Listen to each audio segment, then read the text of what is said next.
Welcome to the Greenfield City Council, June 23rd, 2021, the 218th regular meeting at 7 p.m. at the Johnson Community Center, 35 Pleasant Street. This is not via WebEx. So I'd like to call this meeting to order. It's being recorded and videotaped by the City Council and GCTV. If any other persons present are doing the same, you must notify the chairperson at this time. Madam Clerk, may I have a roll call of members? Councillor Jarvis? Present. Councillor Gwynn? Here. Councillor Disorder? Here. Councillor Bottomley? Here. Councillor Dolan is absent. Vice President Gilmore? Here. Councillor Wheeler is absent. Councillor Mayo? Here. Councillor Hirschfeld? Here. Councillor Elmer? Here. Councillor Forgy? Here. Councillor Stemple-Ray? Present. And President Ricketts is here. Madam President, you have a quorum. Thank you. Thank you so much. Okay, suspend the rules of procedure on page 3. Oh, yeah, let's do the Pledge of Allegiance. This is voluntary. The flag is behind everybody. I pledge allegiance to the flag of the United States of America and to the republic for which it stands, one nation, under God, indivisible, with liberty and justice for all.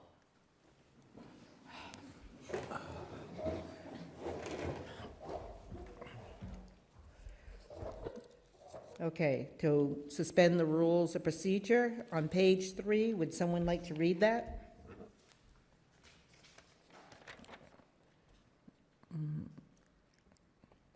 Oh, that's right, everybody has computers with them. I'll read it. The city council moves that it be ordered that the Greenfield City Council suspend the rules of procedure, Chapter 565, Rule 2, meetings, Section A, regular meetings, to hold the regular city council meeting on June 23rd, 2021. Second. Mayo. Would you like me to read the description at the bottom? No, thank you. Okay, thank you. Okay, is there any discussion on this? Yes, Councilor Hirschfeld and Elmer. Just a question, why the high school instead of the senior center? Is it a question of more room, or? Yes. Asking, why the change? From the high school to here? No, from here to the high school. That's what, that's not being changed. We're going to be here. Oh, we're going to be here. I'm sorry. That's So, okay. Point of order, I think what he's talking about is here in the regular meetings, it says Greenfield High School, 21 Bar Avenue. I think Yeah. that's where the confusion is. Yeah. Oh, the first sentence. Rule 2 meetings. Yeah. I think this is some old text that was used last time this rule was waived. The old Yeah. text was used. Right, We're meeting at here. here. We're just really suspended the rules because our meeting was supposed to be last week, and we changed it to this week. God, I sound nasally. That's why we have to read the description. Councilor Elmer, I did remember. Are we going back to virtual? We're going to discuss that at chairs. Okay. Any other questions and comments about the suspension of rules? Okay, all in favor? Aye. Oppose? Abstain. Thank you. Okay, could I have a motion to approve the May 19th, 2021 City Council meetings? It's on page 4.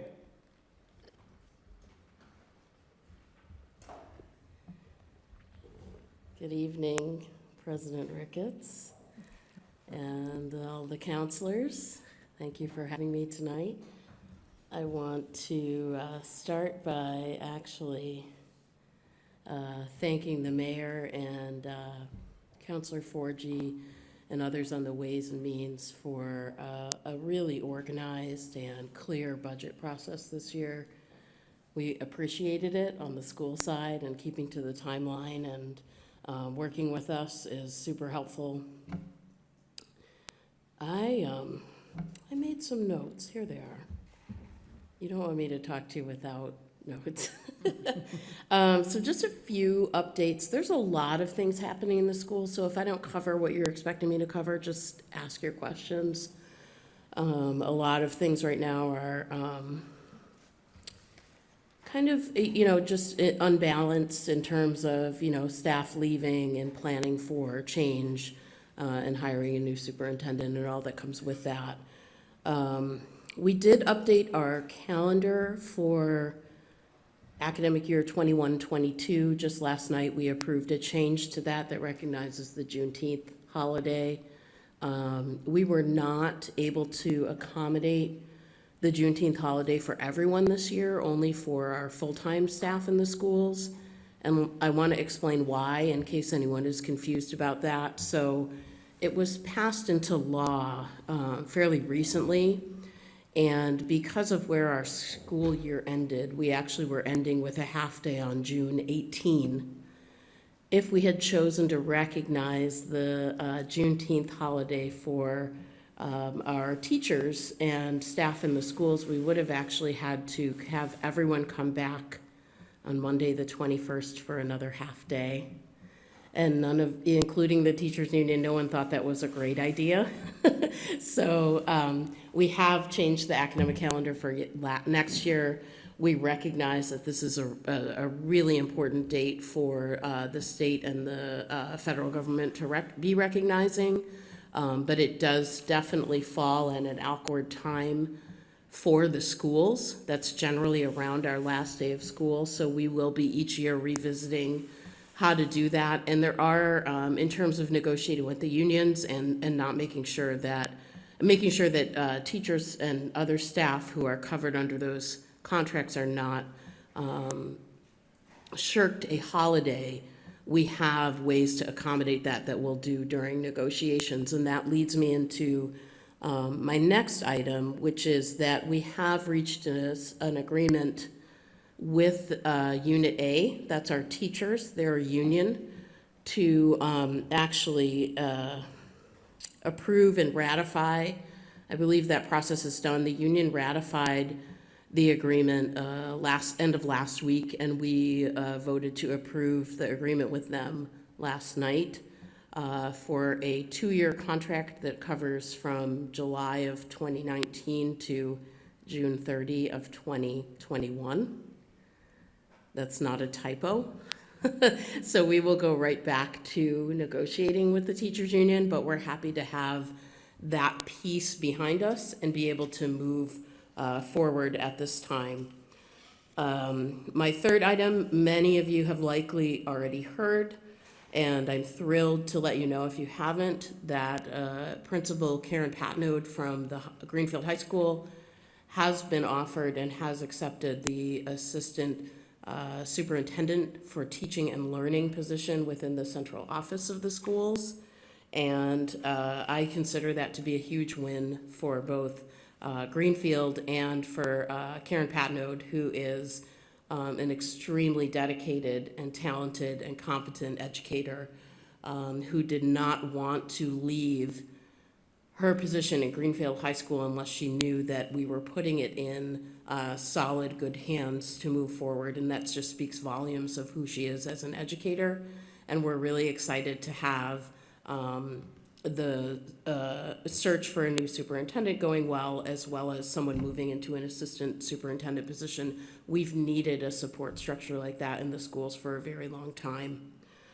So when you see Karen, you should congratulate her. I know she's excited, and we're very excited to have her move up.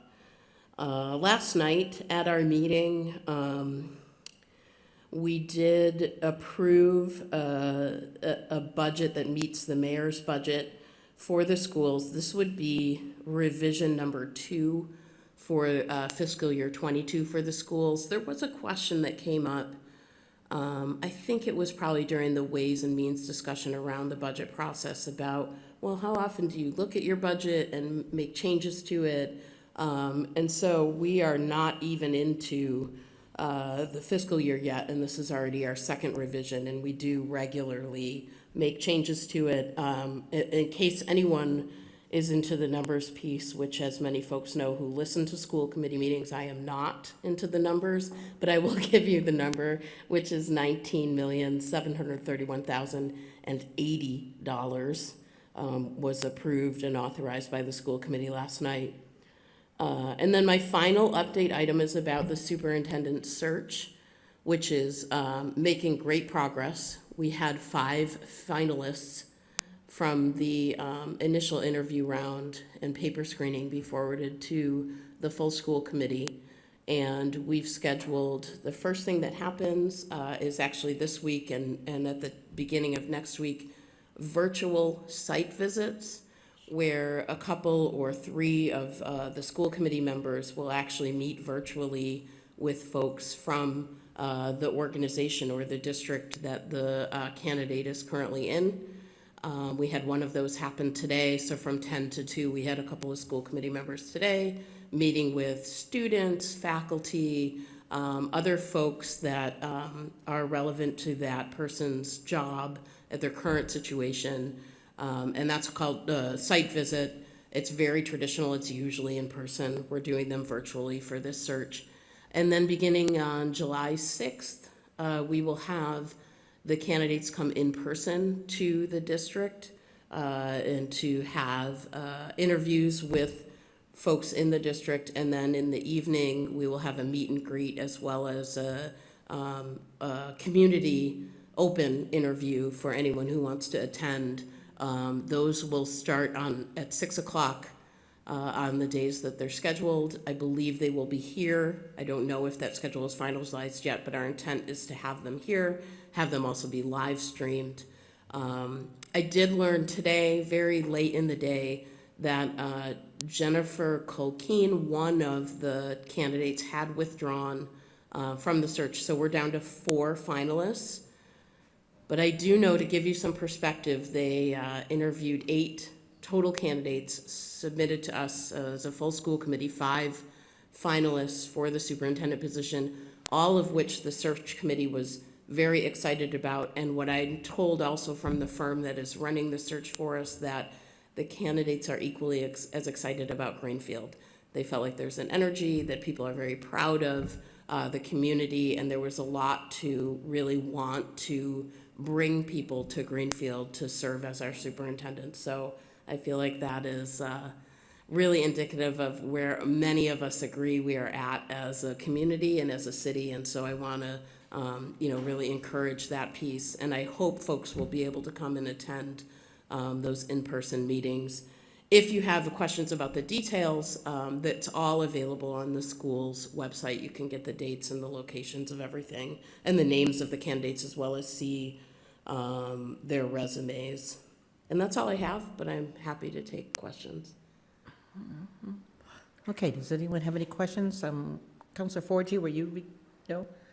Councilor Gilmore? No? People just moved, and I have not seen people move in person for a while, so.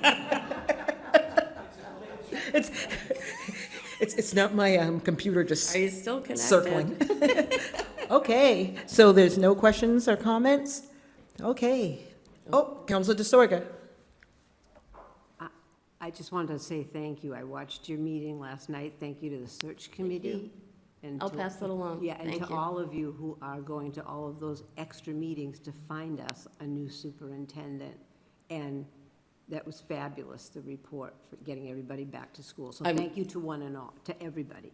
Thank you, and I'm very, very grateful to Member Wall, Jean Wall, who has run the superintendent search and has just taken it and by the reins and just run with it. And the feedback I've gotten from MASC, who's running the search for us, is that everything just went as planned, and a lot of that had to do with Member Wall really stepping up and doing the search, as we know she would. When I asked her to do the search, I said, "You're the most professional of all of us, so why don't you do the superintendent search?" And I mean that in the kindest way. Thank you for the question. so much. Okay, Awesome. Thank you for your time. Before I call the mayor up, I just wanted to know if anybody wanted to speak at public comment, wanted to sign the form to sign up. Okay? If not, at this time, Mayor Wiedegarten.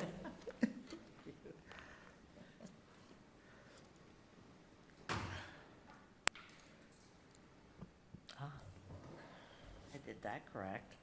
Out of practice, as we all are. Good evening, folks. How wonderful it is to be here, huh? It's just great. It's wonderful. We had our first in-person school committee meeting a week or so ago. I was unable to attend last night's meeting, but anyway, it's just great to see all of you in real life, as they say, or IRL, I think it is. So I want to start, I've got a lot to tell you. All of a sudden, it just like, whew. Some fun news. I start out with the good news. The city of Greenfield has been chosen by PBS to be a featured city on what is a program that they call Dennis Quaid Viewpoint. Now, don't everybody get excited. Dennis is not showing up. Took me a while to even agree to do it, because I was like, oh, he's a fellow Texan. There's just a whole reasons why I wanted Dennis Quaid to come to Greenfield, but, huh? Well, that's what my son said. So anyway, they do a PBS, I'm sorry, Dennis Quaid Viewpoint is a PBS short form documentary. It's 3 to 5 minutes. The theme, and I've never gotten a really clear answer as to why the city of Greenfield was chosen, except that I was told that our team from PBS was looking at different cities across the country, and the city of Greenfield popped up on their radar. So I don't know why, but I'm really glad it happened. It's going to be in its final form, it'll be a 3 to 5 minute short form documentary. The theme is great places to live, work, and play. They'll be here for a day and a half in early September to film us. It runs on PBS for a while, and then they also share it, and this is the really good news in terms of putting Greenfield on the map, I think. It runs on PBS, and then they will also share it with CNN, CNBC, Fox Business News, and other cable outlets to run as they wish. And after a year, then we will own it outright, and we can use it in any way we wish in our marketing efforts and whatever, so forth. So it's very exciting. Keith will be the point person on this. I don't have a lot of other details. It's early days, but I do know they'll interview 3 people. I'm one of them. They want somebody from the community who's a business owner. We're deciding who will be featured on camera. They're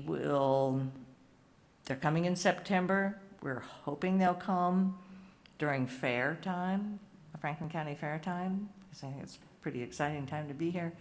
So as we get more details, I'll keep you updated on how that's going to lay out. So that's that. That's the fun news.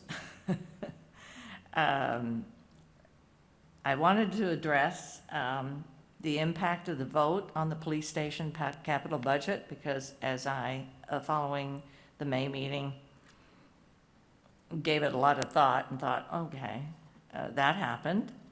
And given that this request was turned down by the council in May, it cannot be brought up again for 9 months. 9 months from May is January.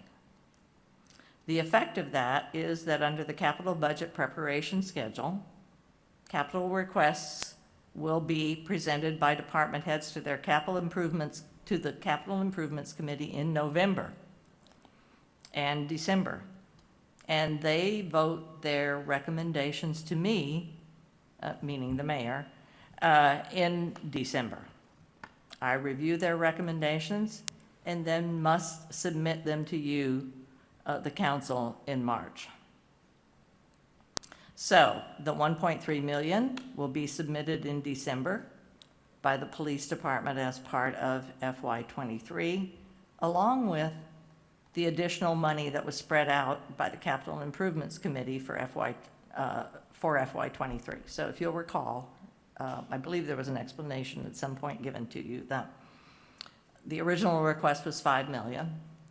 The Capital Improvements Committee recommended that it be spread out over 5 years at $1 million something each year.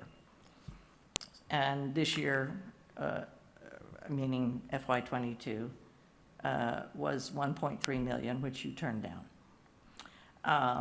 One, I don't recall exactly, I was looking for it today, but the amount for FY23 is a little larger.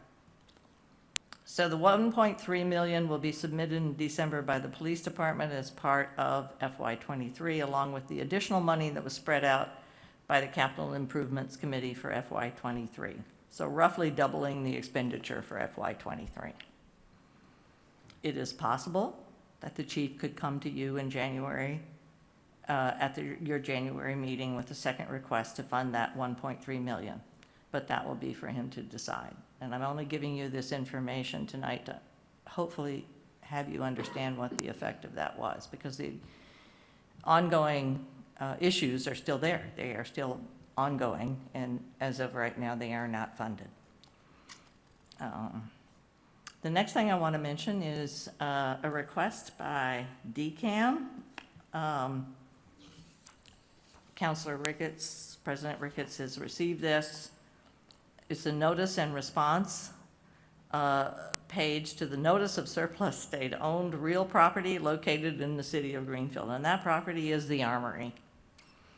And I will read this. In the city of Greenfield, located at 67 Hope Street in the city of Greenfield, have been determined to be surplus to the needs of the state agencies of the Commonwealth of Massachusetts. So that is the National Guard.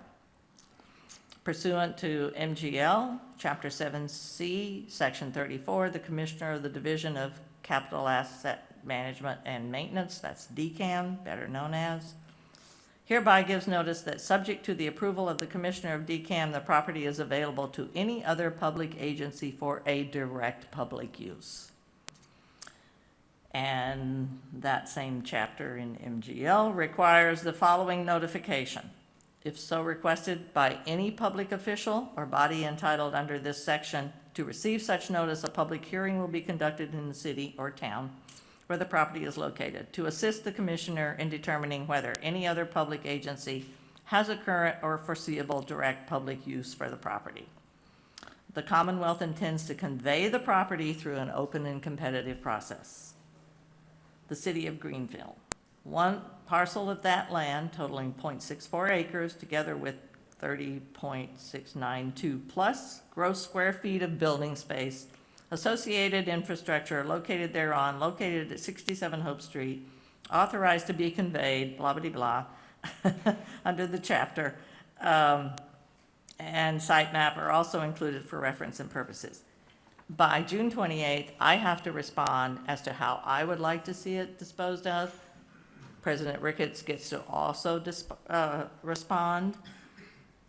I will tell you that I am interested, as the city of Greenfield, in that property, as I have been for quite some time, for housing. Market rate housing, a combined market rate low-income housing project. So I am going to respond positively to it. What they ask you to do, they give you 4 choices. The office has no direct public use for the premises described on the attached pages. The office has identified a direct public use for said premises, attached is a proposal summarizing that use. This office recommends that DCAM consider disposition of the premises for a particular use under the management of a local agency. A recommendation for that use is attached. The office requests that DCAM convene a public hearing to determine whether or not any other public agencies have a public use for the premises. I will be signing either option 2 or 3 or both, because I do think that's a very good property for us, and it's situated in our downtown corridor. We want to encourage more housing down there. I personally, in my explanation of what that summary of use would be a mixed use. So housing, combination of retail or offices or something along those lines. I'm only giving you this as an FYI. I have Tom Guarino here, and I'm happy to have him come up and discuss what their interest is in it. I think we are pretty simpatico, so if you want to hear from Tom, I'm happy for him to come up and sit. Please, yep. And discuss it. We've talked about it, but I personally think that is the best use at this time for that property. I think what would happen, and I honestly don't know, I did ask Mr. Madden, the project manager for this from DCAM, what the definition of direct public use was. I don't think he was ever asked that question, because he wrote me back several days ago and said, we're all trying to figure that out, and we'll get back to you as soon as we can.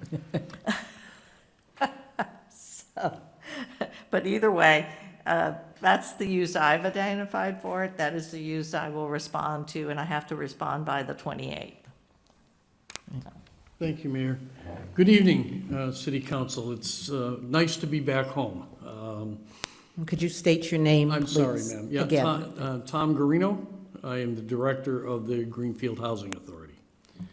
I was telling a story the other day about when there was a school here. I went to 5th grade here, and I used to get the chills every time I drove by because it was a teacher that didn't like me very much. And I'm really glad that you've gotten rid of that bad juju with this really, really beautiful building. It's a gorgeous building. I concur with the mayor, and I've spoken with my directors, that a mixed-use type facility at the Armory makes sense. I come from a town management background. I have a long time. I came in from the town of Bourne. And a mixed use with mixed housing, market rate, workforce, affordable housing with commercial entities within it make a lot of sense. And we will also be submitting the form, but we're trying to make sure that we're in tandem with what the city wants to do. We want to work in consort with the city on this, and I think there's a lot of room for us to work together and make some really good things for downtown. The other thing that I think this offers in the longer term, and I haven't, is with the rail station and the John Olver Center being in that area, future use could be looked at for transit-oriented development that would combine all of the things that the mayor has discussed here this evening with some ability to bring people into town, not to have people necessarily go out of town on the rail or on the bus, but to come into town to work and to come into town to buy and perhaps have to work in other areas. There's some really good models of that. Hyannis is a good model. There are other models, but it's a long-term plan that would look, the planning department and the mayor would have to look at that whole area. But for the start on the 30,000 square feet, this is just a really, really good opportunity for the city to do some mixed-use development, to bring in some additional retail, and some mixed-use housing, which we really, really desperately need. No, thank you. At this time, I'm going to open it up to counselors, but only on this topic. because we do have the mayor for a little while longer, so we can ask her about other things she has spoken about. So right now, I just want questions for Tom or the mayor just about the armory. So Counselor Mayo and then Counselor Stemple Ray. I do want to talk about the armory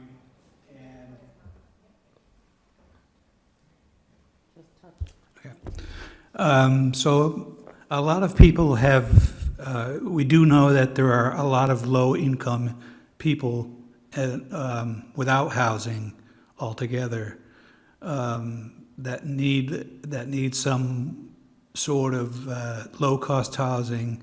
I think to me, it makes more sense to have it exclusively low-cost housing. If you have any kind of housing there, it makes sense that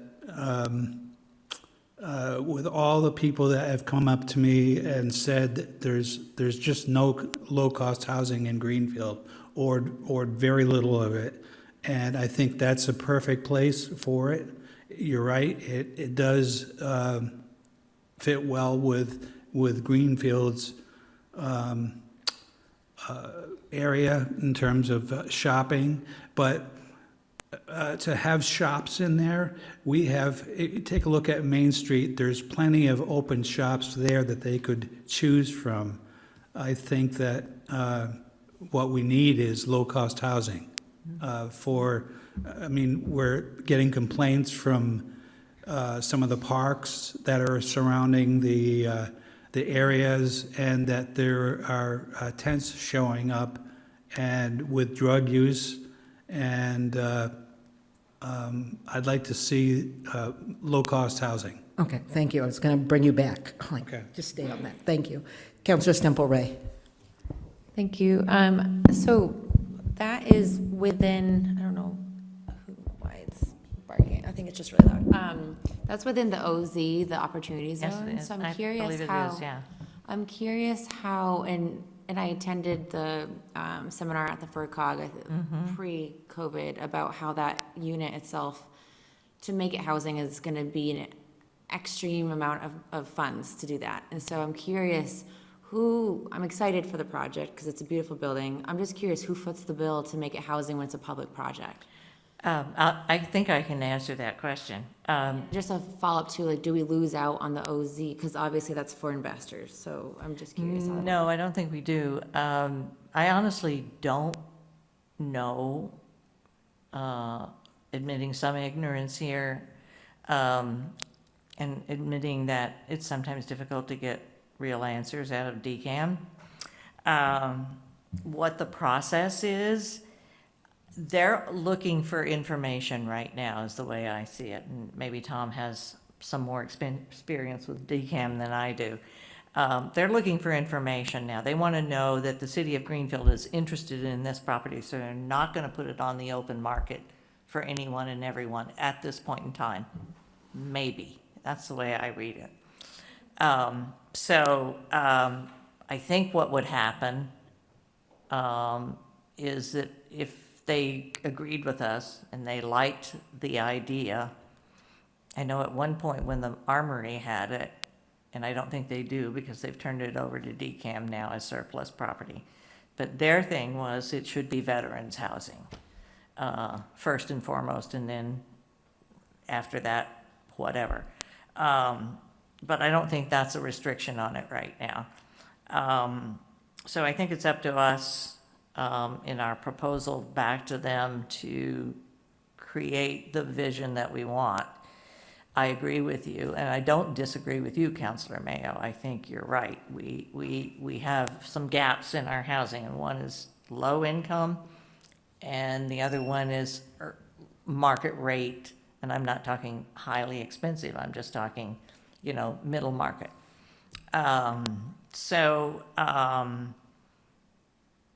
I think that what will happen is if they turn it over to the city of Greenfield, we would immediately come to you for surplus property, and we would either put it out for auction or we would ask for requests for proposals.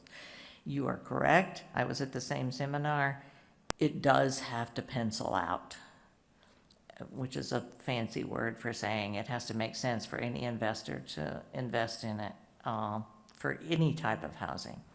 So, yeah, any type of anything. So I'm just wanting us to take advantage of this opportunity so that we have, for lack of a better word, control over it and have some ability and some say in how we want that piece of property to be used. And if DCAM is sincere in its efforts, I don't think they want to hang on to it for any length of time. So if they do turn it over to us, then I think the process would then go forward as to how we want to be able to use it. Anyone else? Counselor Gilmore. You probably covered this already, but what's the time frame that we're looking at? If they accept this, I mean, I don't imagine this is happening this year or next, right? I have to return this page, as does President Ricketts, By June 28th. by June 28th, which is not many days following, so the timing is good. So I don't know, it doesn't appear on the agenda tonight, but Kathy had some insight into what the council may want to do or what they might want to instruct Councilor Ricketts to do. Right, so. But the time frame is, I have no idea what they'll do after June 28th. I honestly don't. They didn't tell me that. Okay, so what happened is when I received this in email, I know the signature is only for the mayor and I, so the mayor and I have been talking, well, a lot, as we should, but really a lot lately in the last 2 or 3 weeks.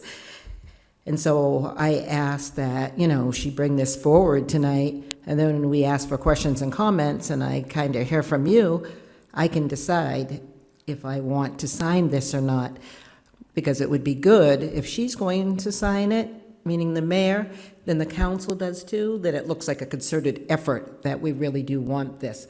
I mean, the council, I could not sign it, and Mayor Windegarter could sign it, and it still moves forward, but, I'd like to do it with some sort of support, but it's not a vote or anything. I can just be able to tell by your questions and your comments you make, and then I'll make that decision.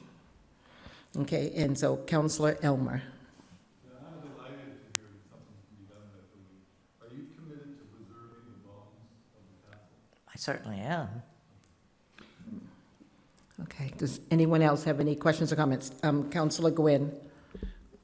I just want to build a little bit off of what Councilor Stempel-Ray said, in that I'm very excited that this is coming up, but I too believe that we've got to find out how quickly we can get it into private hands and get it funded by the private sector, because our experience with funding repairs on dilapidated buildings is not very good for our people. I just want to know how fast that can happen, if it goes out for RFP, when how that all works, to make sure that, I'd love to see it turned into housing of your choice, because housing's my expertise. That's why we have people like you. And once you determine that, I just want to make sure that we're not footing the bill, and that someone can make money. We have some great landlords that do some amazing renovations in the private sector in this town and a city. And I'd like to see that how quickly that can happen and go through, so we don't get stuck with another building. It is not my intention to own this building. The city of Greenfield, I have said many times, is not interested in being a landlord. They want to facilitate that to happen, so if. Thank you, Mayor. If I could, Mayor, Madam President. Please. You know what, when I look at you, all I see is the light of a car or something, so that's all that's in my face, so. I'm sorry. So please, go ahead. The intent would, and I want to answer Councilor Mayo too. There are ways, this is early days, there are ways to make this work and have wraparound services for some of those, if there are any lower income units that go there and it makes sense. That's what my job is, to be able to provide affordable housing and housing for people who need it. There are also, there will be developers that want to work with the city to do this, as well as state groups that are going to be welcoming this. Mass Development is certainly a group that may want to come in here. The historic preservation piece of that, there certainly will be some historic tax credits available for whoever develops the property. There are pools of money for housing right now that there just hasn't been for decades, that are coming through. So I think however the city, the mayor and the council decide to go, there will be private investors that are very, very interested in doing this, and there are incentives from the state, the federal government, and various types of tax credits to preserve the historic nature of the building. Thank you so much. Thank you, Philippe. Is there any other questions or comments from anyone on council? Okay, so at this time, thank you so much, Tom. Appreciate your presence, and come back anytime to your old school, okay? It's just my pleasure to be back home. It's really nice to be back in Greenfield. Thank you. Okay, thank you so much. So, Mayor Wiedengarten? I'll just keep going. Please. I've got a few things here. But I will say, I attended, not school here, but many, many school committee meetings in the old building. So I understand his concerns, his PTSD or whatever he wants to call it. But anyway, I actually grew to love that building. So the next thing is, and you brought this up, Councilor Mayo, updates on parks per a meeting of the department heads that are relevant that we had yesterday. I know that many of you have heard from your constituents, as we have in the mayor's office, regarding the status of many of our parks, the Veterans Mall and the parking garage, with respect to trash, public I'm sorry, I got to give it to you straight. Public defecation and urination, drug use, needles left on the ground, and people living in tents in our parks. The pandemic has certainly caused this problem to increase, and we are seeing it even in our community. I want you to know that all of the relevant departments are aware of these problems, and we are working together to deal with them, each of the issues, and those departments are the DPW, the Recreation, the Health Department, and the Police Department, on a regular basis, daily, really. Of particular concern, because of the public health consequences for our citizens and city workers, are the public defecation, urination, and the leaving of needles not in sharps containers, but on the ground. We met again this week to discuss particular strategies that we, the city, may employ in order to better handle the situation. But before I discuss those strategies, some of those strategies, and the challenges, I'd like to talk about the positive and proactive work that these departments have engaged in. Director Hoffman, that's Jennifer Hoffman, our health director, has proactively reached out to and worked with Tapestry to put sharps containers in our parks.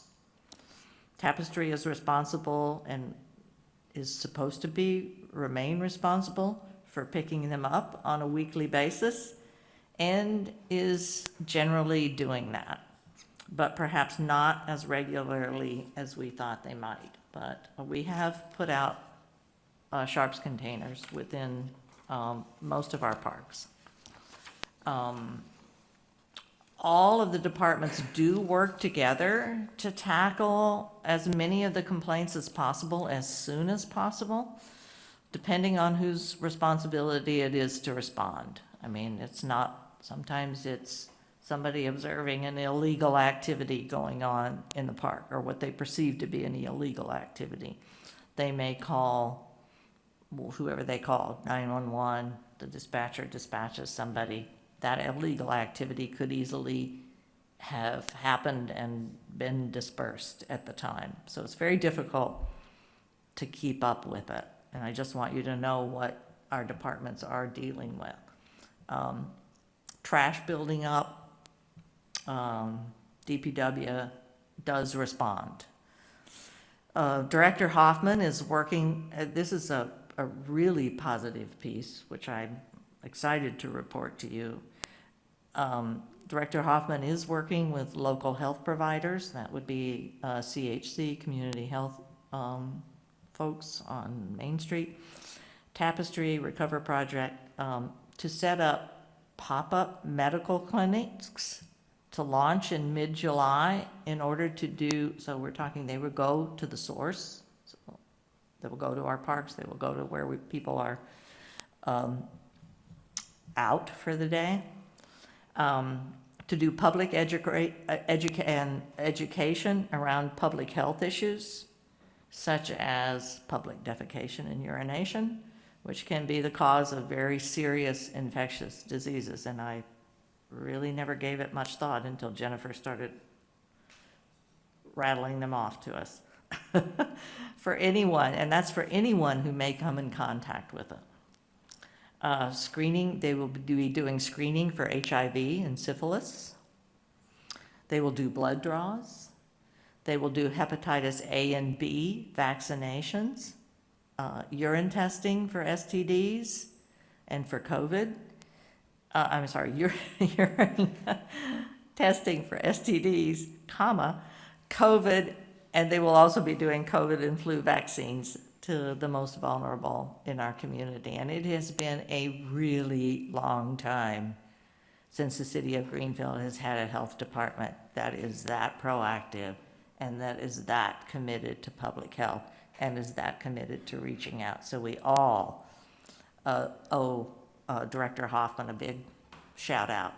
And I would invite you to have her come and talk to you at some meeting because she is very passionate about what she does. So I just want you to know that she put this together all on her own because she sees the need so much. Christy Moore has hired seasonally. She has a group of 4 kids who are going out into the parks and picking up trash regularly from now till whatever is deemed the end of the summer for them, probably when they go back to school. And they're a great group of kids. And she says they're all really excited about what they do.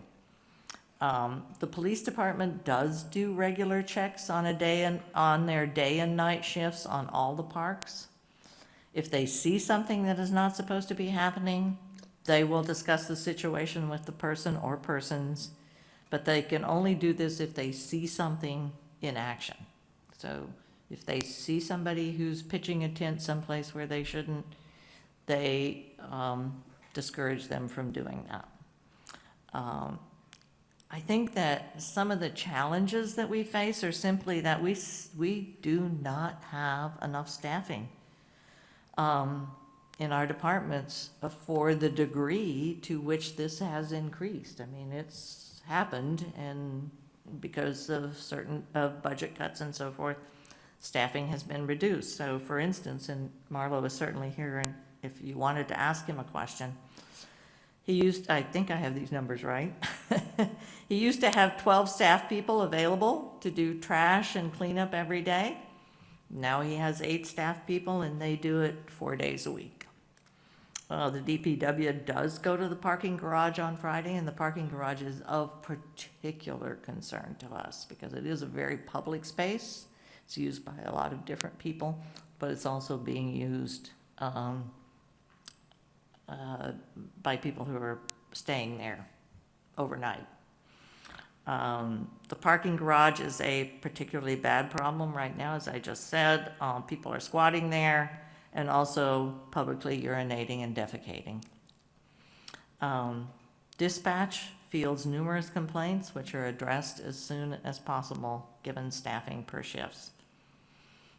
I think that we can all agree that this is a public health problem and it may be nearing a crisis. I don't mean that to be in an inflammatory way, I just mean we have a problem that's kind of been ongoing, but it seems to have grown exponentially in recent weeks. And I feel like we are actually doing a pretty good job of keeping it under cover, but I know that you have constituents in neighborhoods that see things that we don't see because they're out in their neighborhoods as they should be. So we will continue to work on it with our partners in social services and others who can volunteer to help. And some of the ideas that we came up with, I'm not sure that, I mean, we can, they're not things that can happen immediately. Christy would like to see us have what we call park rangers, people that are in the parks on a regular basis, sort of fielding, nobody with, just people that would have their eyes on what's going on in each of our parks on a regular basis. None of these are issues that we can address immediately, I don't think. The point of my bringing this up is because we want you to know that the city isn't ignoring this problem in hopes that it will go away, because we know it won't go away. We're here to address it as best we can with the staffing that we have and as often as we can. So that's it, and I'm happy to take a question or two on that, and then I have a couple more items, and then I think I'm done.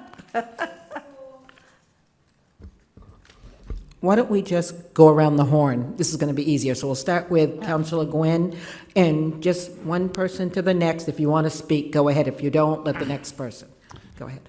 First, I want to thank the mayor and the DPW for responding over the weekend.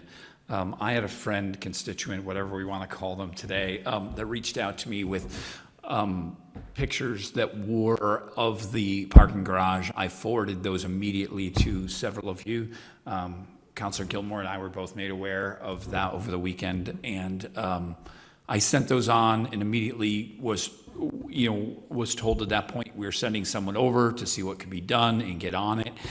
We can't ask for any more at that point to say that they went over and they responded to it, and that's the kind of information I would expect. I also had a conversation with Director Warner and said, it just baffles me that we have a piece of property that cost us so much money, and it's not anyone's fault, but we have to figure out a solution to stop, the manpower to get it done. Just the risk we're taking on. I mean, who would use that piece of property over the weekend in the condition it was in? I would have left Greenfield if I was coming to visit and walked in on this. Never mind walk out of the parking garage. It was not just, there's a piece of trash on the road. It was just disgusting, and in fact was worse when you arrived than the pictures depicted. Mm-hmm. Thank you for responding. I know you're working on it. Because it was called to my attention, I'll follow up with all of you on it, but I appreciate everyone getting to it as soon as possible. I don't know if there's a quick answer, but you did what you could, and that means something to me, so thank you for that. No, thank you. Well, I will say that based on those photographs, Keith, my communications director who lives across the street, walked over there, and he was horrified by it all as well. It was exactly what was showed in the pictures, and it was pretty emotionally disrupting for him. We are working on it. I don't know, there's, of the particular design of the building, there isn't any water there, so it's not like we can easily go in and attach a hose to something and spray it all down. One of the City Hall custodians goes over there, or used to, according to Director Warner, this has been going on almost since the day the parking garage opened. And I mean, it is not unusual in many cities, I'm sure. But the custodian from the city hall would go over there and wash it down. But it has gotten to the situation now where it's a public safety, public health hazard for the people who work for the city of Greenfield to go in there, because it is so massive in the way, it's not once or twice a week or a month. It is kind of ongoing. So I'm not exactly sure what the situation is, and I don't think it's a quick fix.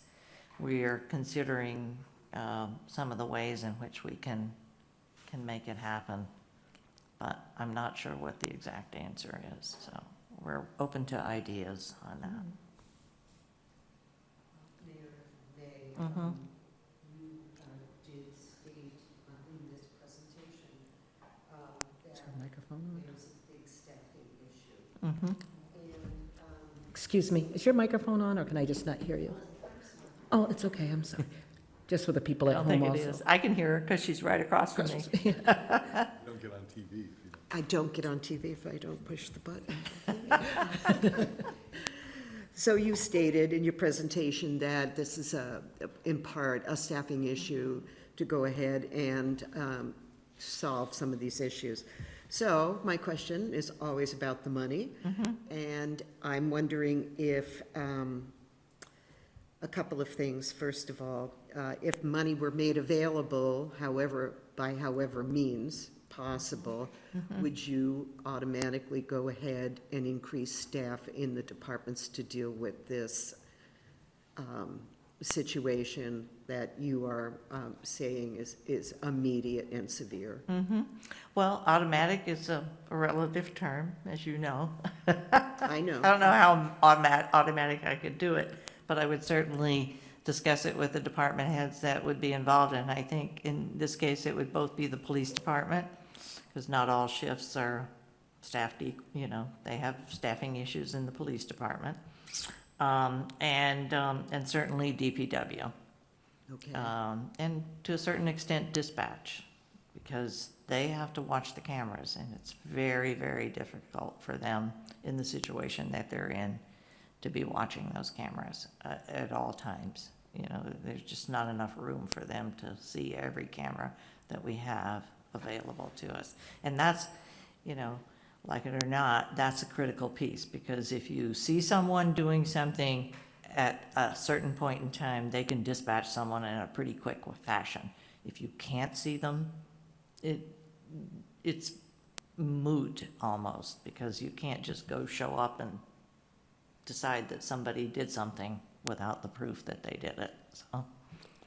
So this might be a little off topic, but I know that we're going The to. answer is yes. I think if there were some way in which we were provided some additional funds, and we do it in the proper way, we could certainly discuss, or I would certainly bring a proposal to you for increased staffing. Yeah, given what we've been through with COVID, I think what I find most disturbing is what Ms. Hoffman was talking about in regard to infectious diseases. So this is a little off topic, but I know that we are going to receive some recovery money. And I'm thinking, I'd love to hear more about that at some point, but I'm also thinking if there's the ability to use that to help us in prevention, I would really encourage that. There might be. She gave me a nice proposal, which All I'm right. considering. Thank you, Mayor. Can I suggest that one of the reasons people are defecating in public is because there aren't enough public toilets? And have you considered deploying porta potties around the city? Well, there's an interesting story about that. Number one, a obvious choice would be the transit center, which has been closed to the public forever. So there are public toilets there, right across the street from the parking garage. But they have not had, no one has had access to them. But with specific reference to the porta potties, we did and have put out porta potties, both at the Energy Park and outside the fire station on the parking lot there. Of course, those will eventually have to go away as we begin to use that parking lot for the construction of the library. But what happens with the porta potties is they're not used for the purpose that they're supposed to be used in. They are places to go where you want, if you, Shoot drugs. yeah, thank you. There's that. So that happens. They are used as a place to put trash. So what happens is we do rent those. Those are not city-owned. We do rent them. Jennifer Hoffman has a very good relationship with one of the vendors. And he's at a point where he doesn't want to keep that porta potty open, because when he goes, it's filled with needles, it's filled with trash, it's being ruined. Those are the kinds of situations that I'm not happy to be talking about in public, but that is the situation and that we do face. So she has attempted, I don't want to leave Christie's part in this out, because the Energy Park is one of the places that we first became aware of the issues that had kind of spiraled out of control as we began to want to use the Energy Park more publicly for the concerts and so forth. So we've had to lock them and not make them available. The one at the fire station can be made available. They hold the key to it. They should be opening it in the morning and closing it at about 6 p.m. at night. So have we considered it? Yes. Director Hoffman has brought me some really interesting solutions, which I won't go into tonight, but I can bring them to you or send them to you before. They are not cheap. They're not something that I can't call somebody locally and say, would you put it's called the Portland Loo. Would you put a Portland Loo in two or three locations? They're expensive, but they do the trick, and they are designed for just the issues that we are facing. They offer a certain level of privacy, but you can always tell when somebody's in there. And they discourage a lot of different kinds of bad behavior other than just using them for the need to go to the bathroom. So, it might be that Jennifer will come to you in a capital budget asking for a couple of those. So just nothing that this is not a short-term solution, I think is what I'm trying to get across to you this evening. We can't just go like that and have this problem resolved within the next couple of weeks.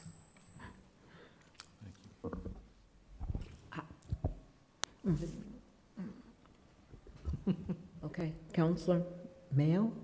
Go ahead. I specifically want to talk about almost every day in the Greenfield Recorder. The other day I picked up, or I read, there was at least 10 pickups of needles. Conway Street, Wells Street, the park itself, Hillside Park, they're everywhere. Almost every other sentence is a needle pickup. Do the police still pick up needles? exclusively? I think if they see them, they do. The Yeah. process has been, I mean, part of why we put the sharps containers out in the parks Right. is when the public gets them, they should put them in there. Well, we The- were, You know, I mean, I wouldn't, I would encourage people to call, yeah, as they do, the police department to come pick up the needle because they're right. we were- protected in order to do that. But if somebody in the public wants to pick up a needle for some reason or other and does, and there's a sharps container nearby, then that's what they should do. They should put it in there. Tapestry, the deal with this, with Tapestry is that they should be coming around and picking and checking those boxes regularly. Well, I mean, on my walks, I've been told by the police department to basically, if you see a needle in the road or in the grass as you're walking, basically call the police and they Yes. will come and get it. Yeah, They're nowhere near a sharps area. They basically have to pick them up and use whatever devices or gloves or whatever. And they exclusively said for me not to pick them up. That's right. I've been in the healthcare field for a long time. I know how to handle a needle and could handle it safely and bring it to a safe location. I know where places do take needles, and so that would have been no problem. But I was told exclusively that the police do that. But I'm more concerned with the summer coming here and kids using the park,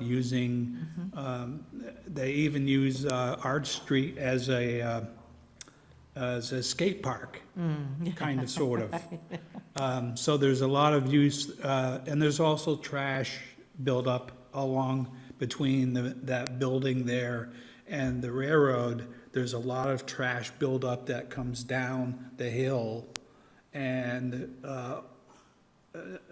always there's needles coming down there with it. So, I realize that Greenfield is gonna have a slow response on this because of the money issue, but there's also a great need for safety, for the kids who have a summer off, and for people who are riding bikes or just walking or jogging, doing more jogging, especially after being kept in for 15 months.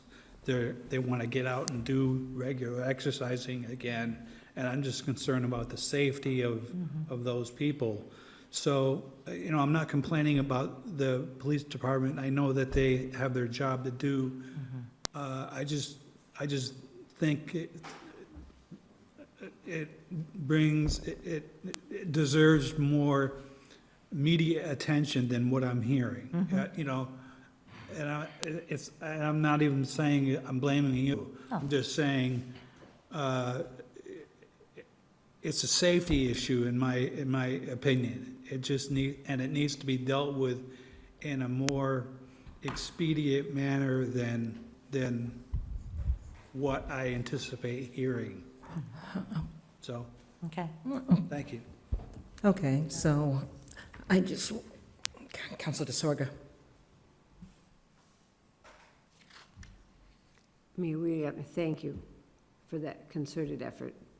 And to all of the departments that were working on that. I actually went down to both of the parks today, not to the parking garage, but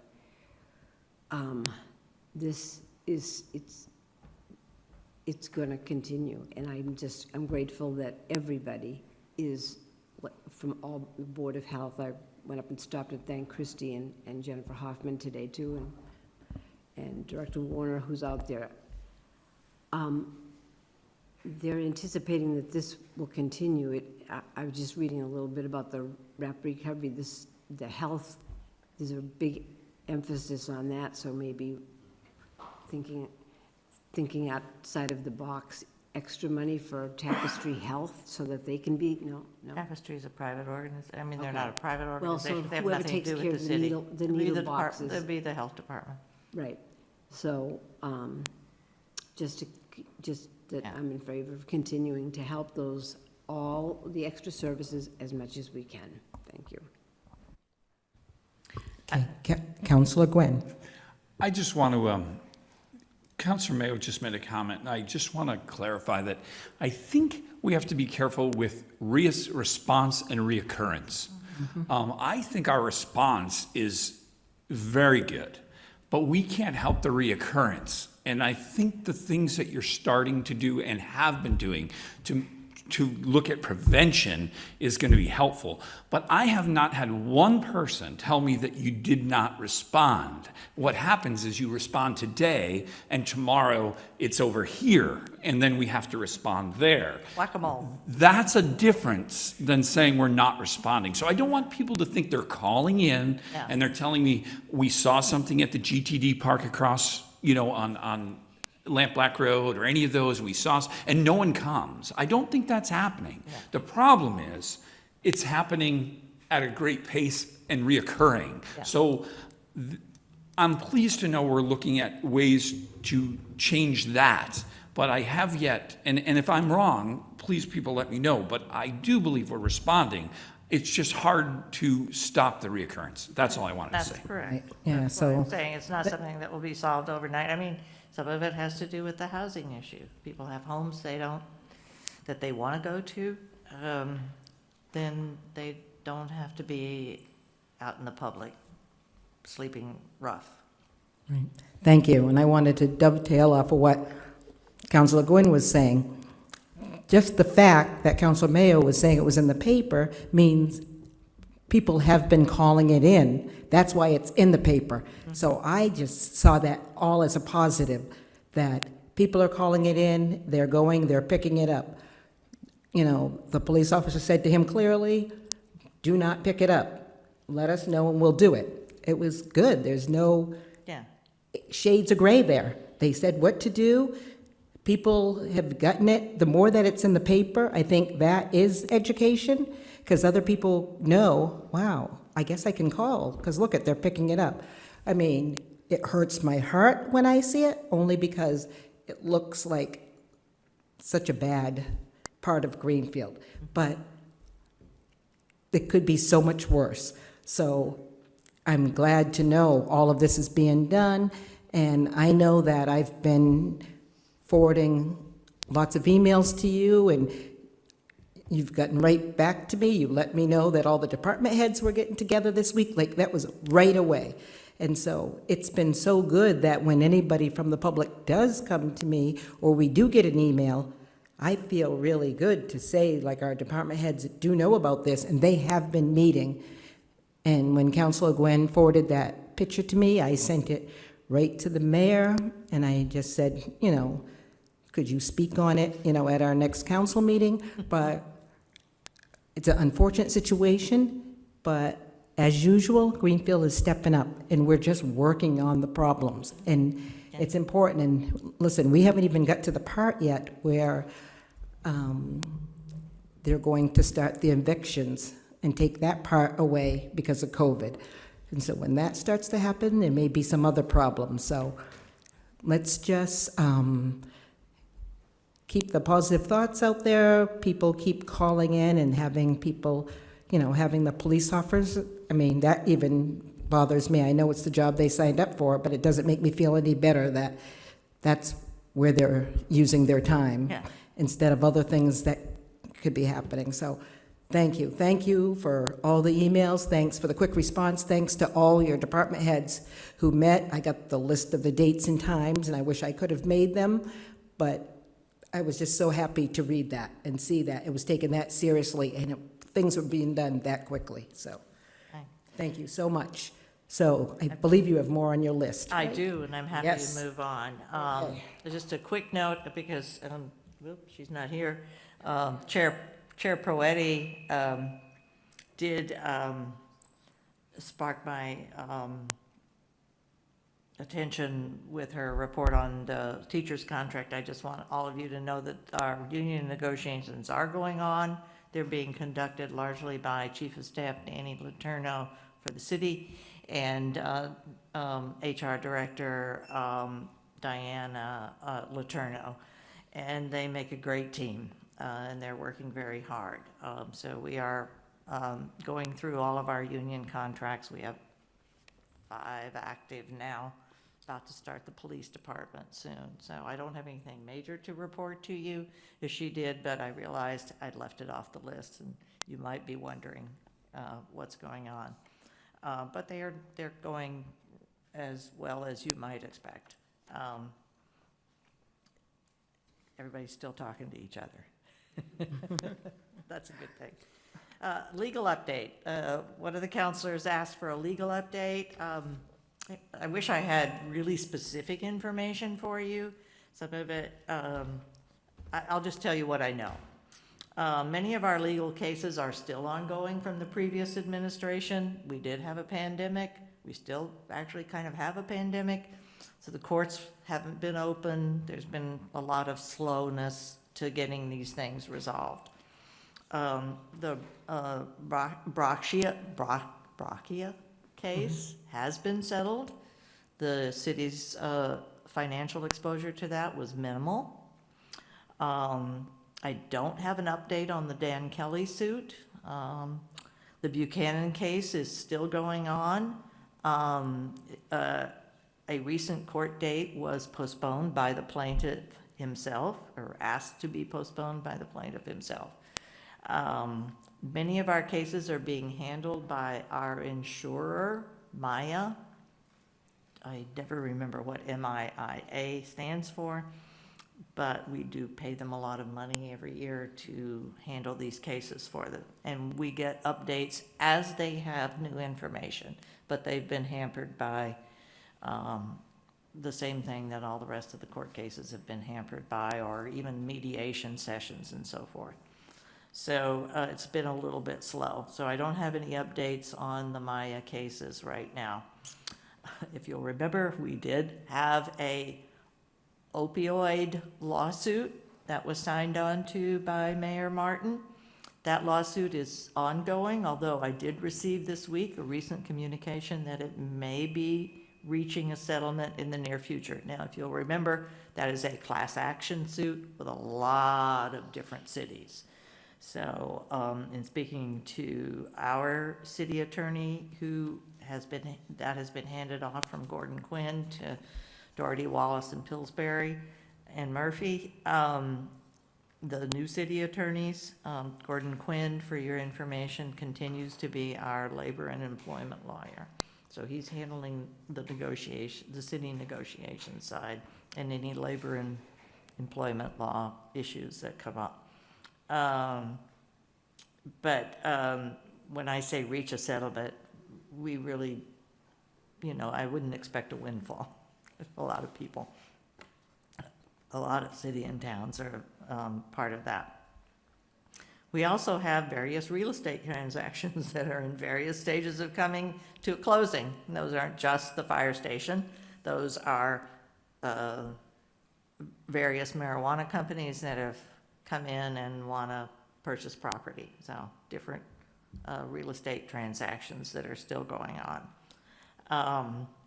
There is an outstanding suit that may be new to some of you and not new to others between Just Roots and Camp Kiwanee over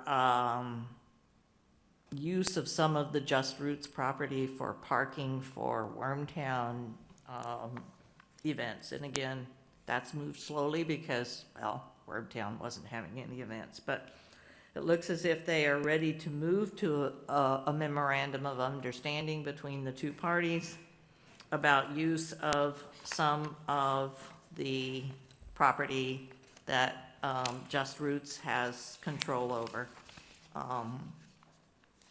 out in the north part of Greenfield for that. So with completion of that MOU, Camp Kiwanee is supposed to then drop their lawsuit against the ZBA. So I don't know if if any of you have particular questions about a particular lawsuit, but I don't think I can Yeah, let's not, answer any of those at Yeah. this time. If you do, I'm happy for you to communicate them through President Ricketts or directly to me, and if I can answer them, I will. Court Square, I sent around your drawings. The pilot program for closing off Court Square to vehicle, when I say Court Square, I mean the piece of roadway that separates the city hall from Court Square. If you'll remember back in 2017, a plan, there was a whole process that the city engaged in as to how to make Court Square a more welcoming pedestrian place for people to gather and use, more like a real common.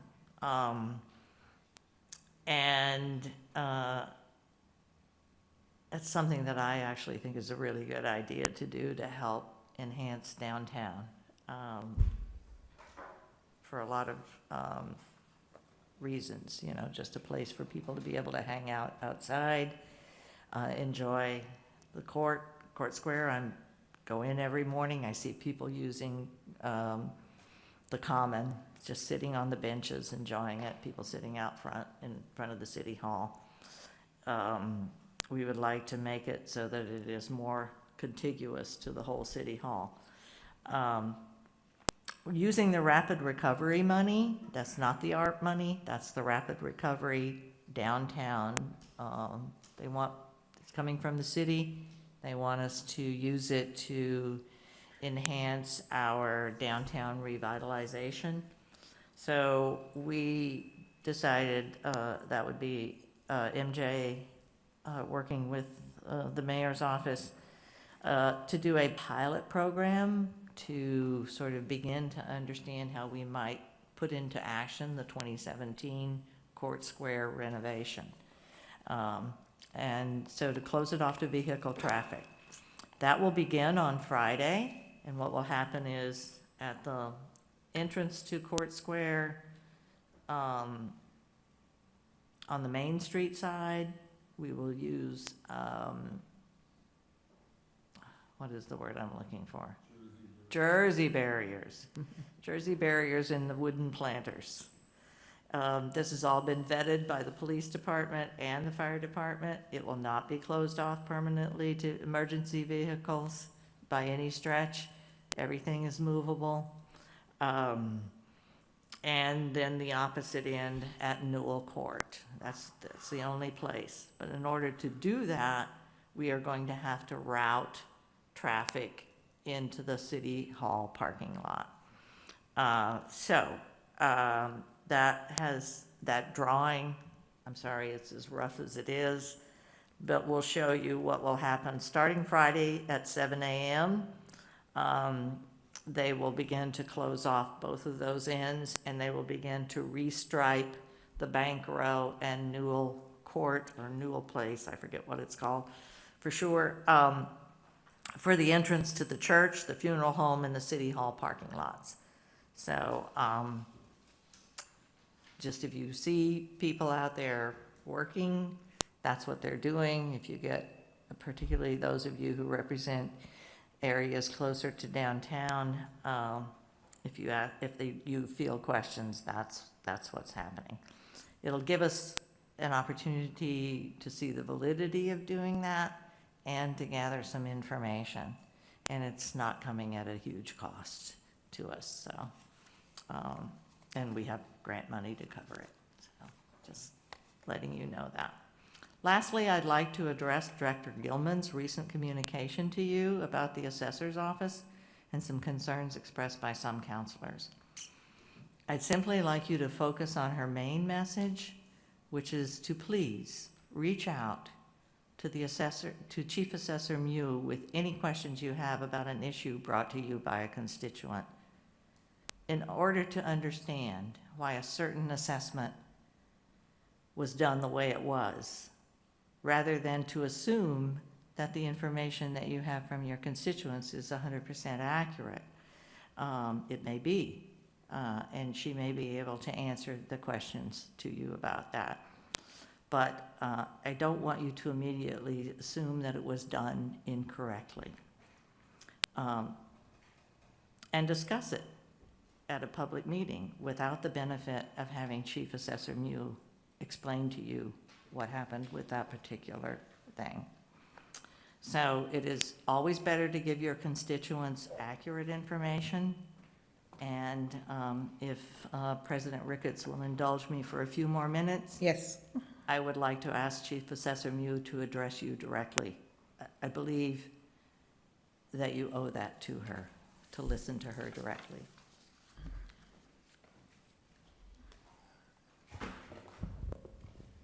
Good evening, everyone. Thank you for taking the time to listen to me tonight. I want to briefly discuss some of the things that have been happening in the assessor's office.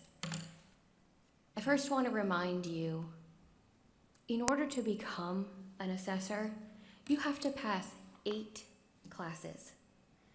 And these classes are designed by the DOR, the MAAO, which is the Massachusetts Assessors Association, and the IAAO, which is the International Assessors Association. Once you've completed these classes, you have to maintain the credits to keep your designation. And in order to do that, you need to attend meetings, seminars, and other classes. This allows you to keep up with new rules, laws, and regulations. On top of all of that, all assessors' offices are monitored by the DOR every year. Before our tax rate is set, before our values can be approved, the DOR completes an extensive analysis of our work. If they see something that they feel doesn't look right, they ask, what's going on? For example, there was a sale of $17 million, but the assessment of one particular property was only $3,500,000. So they'll come to me and say, what's going on here? Is this an arm's length sale? Something else happening here? Etc. When multiple properties are sold together, which is what I'm referring to in this example, there were 5 parcels. I can't value one parcel of land at the sale price of 5. That's not an arm's length sale. I can't pick out that particular value out of that $17 million. Some other examples that were mentioned in the letter that you received from Liz Gilman was a property that a house was demolished. There was a property that had a building on it that was rapidly diminishing. These are things the DOR see too. And they're going to ask us about these things. Why did this value drop tremendously? Well, the house was demolished. It's just land now. I'm completely disheartened by the things that have been presented. The things that the assessor's office are being accused of are completely impossible. When the DOR is looking through our data, whether it's a revaluation year or whether it's our yearly certification, if they for 1 minute thought that we were giving people a deal because their last name ends in a vowel, or anybody for that matter, that's special treatment. If they thought a board member was influencing the assessor's office and how they value their properties, the office would be under the most extreme, intense investigation. And if the DOR found that these things were actually happening, the board member, the assessor, the contractor, the administrative clerk, anybody that was associated with the assessor's office would lose their job. Never be able to get a municipal job ever again. They'd lose their license that they may have. It may be an appraisal license. They'd lose their certificate of to be the chief assessor. Think about this for a minute. Do you think that it's worth losing absolutely everything to give somebody a deal? I don't. Put yourself on the other side of this situation. Put yourself in my place. Maybe it's not the assessor's office, maybe it's a retail store, maybe it's a museum or a school. You're proud of what you've done. You're proud of the accomplishments that you've made. You're working every day and you're happy to be at your job. Your coworkers, your boss, they tell you you're doing well.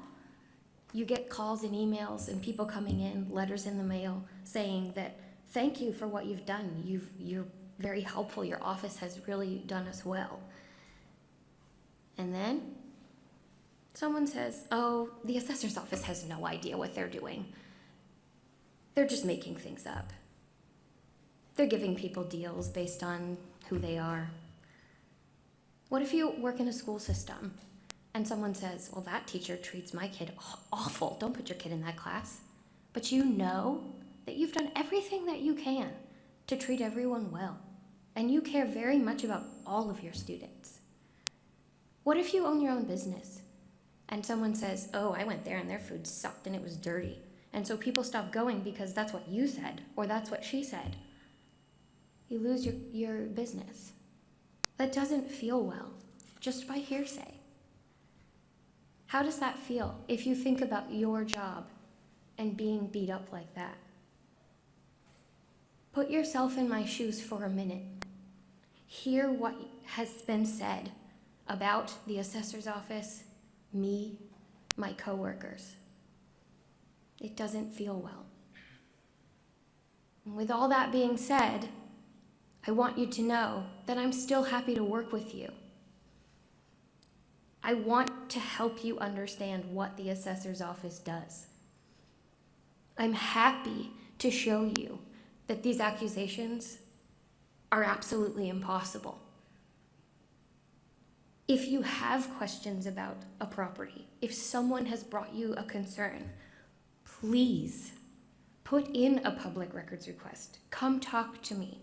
Talk to President Ricketts. Have her talk to me. Don't go through your friends, your family members. Do it yourselves. You're representing the city of Greenfield. Please be honest with me because you want me to be honest with you, and that is my job. As of today, no one has reached out to me about any of the issues that have been brought up. And I just wanted you all to know that. Please also know that when you're asking for something that I tell you that I can't provide you, it's not because I'm hiding something, it's not because I don't want to give it to you. It's because if it's a report potentially, it doesn't exist in the CAMA system, and in order to have it exist, I have to get money and give it to the company to make this report. We don't have that. It might be because it's an application that's not available to the public by law. I'm not trying to hide anything from you. And my job as the assessor is not to care who lives where. It's to care about what is on the parcel of land that I'm assessing. Whether it be vacant, whether it have multiple buildings, whether it have one. I don't care who lives there. So, I want to talk more about this in July when we can have a meeting and actually go over record cards and talk about specific issues that have been brought up at council meetings. But if you have a property or a situation that you would like me to address, please let me know prior. Let me know in a situation that I have the ability to respond to you. Please don't assume that what I'm doing is wrong, that what RRG is doing is wrong, because they own a company too. They have a business. They care about their job, their communities. They care about the people in their communities just as much as I do. So please let me know ahead of time if there are things that you would like to address in July. Thank you. Thank you. Counselor Stemble. Ray. I just want to thank you for coming here and speaking before us. I have had the pleasure for the last 6 years of I've served the council to watch you grow in your role. And I'm not trying to be paternalistic. I'm just saying, like, I've watched you grow in your role, and it's culminating here. And I'm very happy to have you here. I don't want to say sticking up for yourself, but educating. And so thank you for your willingness to continue educating, because even when you were newer in your role, that was what you did excellent, was educating. So I just wanted to thank you. And I know it's hard, so thank you. I appreciate that. Are there any other questions or comments? Well, I too want to join Councilor Stemple in thanking you for coming before us, because I do think it's difficult to come before council. And after the budget meeting and stuff, I know I expected a resignation. And so I am happy that you're here. And it happens to all of us. I mean, look at the discussion tonight just about drug and needle use. That is going to be a big reflection on the council, whether people on this council know it or not, because it's going to look like it is us, and it's our fault, it's our city. And so I get exactly your point. And so thank you for being here, and thank you for not like punching back during the budget or doing anything. I mean, you could have just shut off your camera and said, I don't want to, but no, you stayed professional, and that's important. And it's hard, and we all need to always stay professional. Thank you. So thank you. Anyone else? Okay. Mayor, are you done? At last. Sorry. Woo. This is good. It's the first time I didn't shut you down at all. No, I know, and I appreciate that. I really do appreciate the counselor's time this evening. We all have really hard jobs. We are in the eye of the public, and I appreciate that about each and every one of you, willing to be out there and be in the eye of the public. So just understand that. And we just all have hard jobs to do, but we continue to do them, just like Assessor Mule. So, Okay. thank you. It was great. Okay, Councilor Forgy. Oh, please. Oh. Are you on? Yep. One more I question, can hear Mayor. her. Could you update us, please, on the progress of the library? Maybe, not because I don't want to. We're kind of in that place where we're waiting, because it's tied to the fire station. We are, and the temporary fire station going up, and if none of you have been on Hope Street, you should take a look, because it's pretty it's not overwhelming, it's pretty massive to see those temporary buildings. But we are at that point where we're just waiting for the temporary buildings for the fire station to be completed. That's going on very well. I will say that some of the things that we talked about with regard to the issues around parks are complicated, because a lot of different DPW staff and central maintenance staff are assisting in getting those temporary libraries, temporary fire station buildings put up. So this is not it feels like I'm not updating you about the library, but I am. So we have the design, we have the contractor. That's another piece of the legal documents that have been going back and forth. Our lawyer has reviewed the contractor's contract, and I have sent it to the OPM, Dan Plata, with his changes. So I'm just awaiting the contractor's okay on those before I sign that. And then we will have the contractor in place on the library, and we're getting those temporaries up as fast as we can. Still targeting mid-August, like the week of the 15th, for a groundbreaking on the library. And then somewhere between the 15th of August and the beginning of September, hopefully more like the end of August, they can begin demolishing the library because the fire department has been able to move into the temporary buildings. So was that what you were looking for, more or less? Yeah. Yeah, yeah. I think you meant demolish the fire station, Did I not the say that, not library. the library? You're right. I mean, you do have the thing on, if you have any questions, before I sign off, if you have any questions with regard to the sale of 402 Main Street, which I think you're going to authorize me to at least begin that process, I'm happy to answer those as best I can. Or when you come to that, if you have questions for me, I'm sticking around, I'm not going anywhere. Okay, thank you so much. Thank you for And again, everything. thank you. Thank you for all your time, and thank God for email. So, okay. Okay, Clerk Scott, would you like to? I just wanted to mention to anyone in the public, any voter in Greenfield, that nomination papers are still available if you want to come in and take them out and run for public office.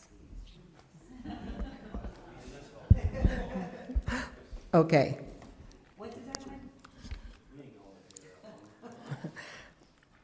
Okay, then, so the next one is motions, orders, and resolution. Oh yeah, public comment. I'm so sorry about this. I didn't see anyone, so I forget this.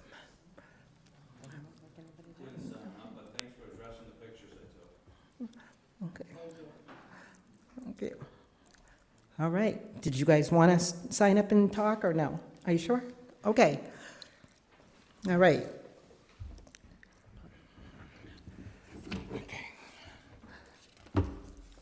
Motions, orders, and resolutions. So the first one, would someone like to read that? It's on page 23. Okay, we have no public hearings and no second readings tonight. So, if anybody's prepared to read it, that would be. And then after this will be Councilor Gwynn with a lot of his appointments, so, all right. I'll give you guys another moment. Would you like me to read it? I've got it up here on the screen. Please. Oh, thank you so much, Councilor Gilmore, Vice President Gilmore. Am I starting at the heading, or do you want me to just read the resolution itself? The motion on page. The, Okay. The City Council moved that it be ordered that the Greenfield City Council approves the attached resolution titled, "A Resolution Concerning Racism, Inclusion, and Equity in the City of Greenfield." Do you want me to read the whole thing, or is that good? no, that's fine. We just need the motion, and do we have a second? Okay. Okay, so in front of you is something that I had worked on. I'm not making a motion, but this is my suggestion or my recommendation. As a person of color, what I would be in favor of, because I was here through the whole Safe City, and then when racist acts happened to me, I wrote a piece, and it actually got written up, and it now hangs in City Hall. And so I feel like we've done so much work in this area already. And so, for me, what I'd like to say is the resolution concerning racism, inclusion, and equity in the city of Greenfield, whereas racism unfairly disadvantaged specific individuals and communities while unfairly giving advantages to other individuals and community, whereas racism is a root cause of poverty, injustice, restricts economic mobility, whereas racism causes persistent discrimination and disparate outcomes in many areas of life, including housing, education, employment, criminal justice, and itself a social detriment of health. Then I want to skip down to whereas racism and segregation have exacerbated a health divide, resulting in people of color in Massachusetts bearing a disproportionate burden of illness and mortality, including COVID-19, infection and death, heart disease, diabetes, and infant mortality. Then I want to skip down to whereas Black, Native American, Asian, and Latino residents are more likely to experience poor health outcomes as a consequence of inequities in economic stability, education, physical environment, food, and access to health care, and these inequities are themselves a result of racism. Whereas the collective prosperity and well-being of Greenfield depends upon town leaders confronting racism while committing to policy and the system changes.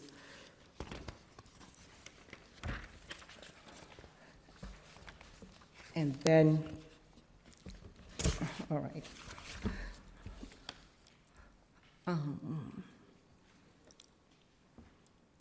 On the back, the only sentence is in the second paragraph, and it's only a portion of it, and it's number 2.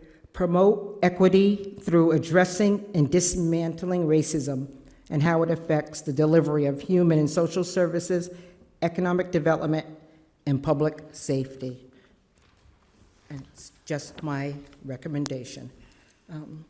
Councilor Gwynn, and then Councilor Hirschfeld. President Ricketts, I'm not sure how you want to handle this. I would bring forward the motion as you recommended it, if that's what you're looking for in order of discussion, or do we want to discuss the motion? Because I have no, you don't bring forward motions, we do, but I would bring forward that motion if that's what you'd like to do, as read. Okay, Councilor Gwynn, motion, but is there a second? Second by Councilor Stample-Ray. Okay, Councilor Hirschfeld, and I'll open it up for discussion. Go ahead. Yes, just a point of order. Did this go through A&O at all? No. The original motion was brought up at A&O and was asked to move forward to full council without recommendation.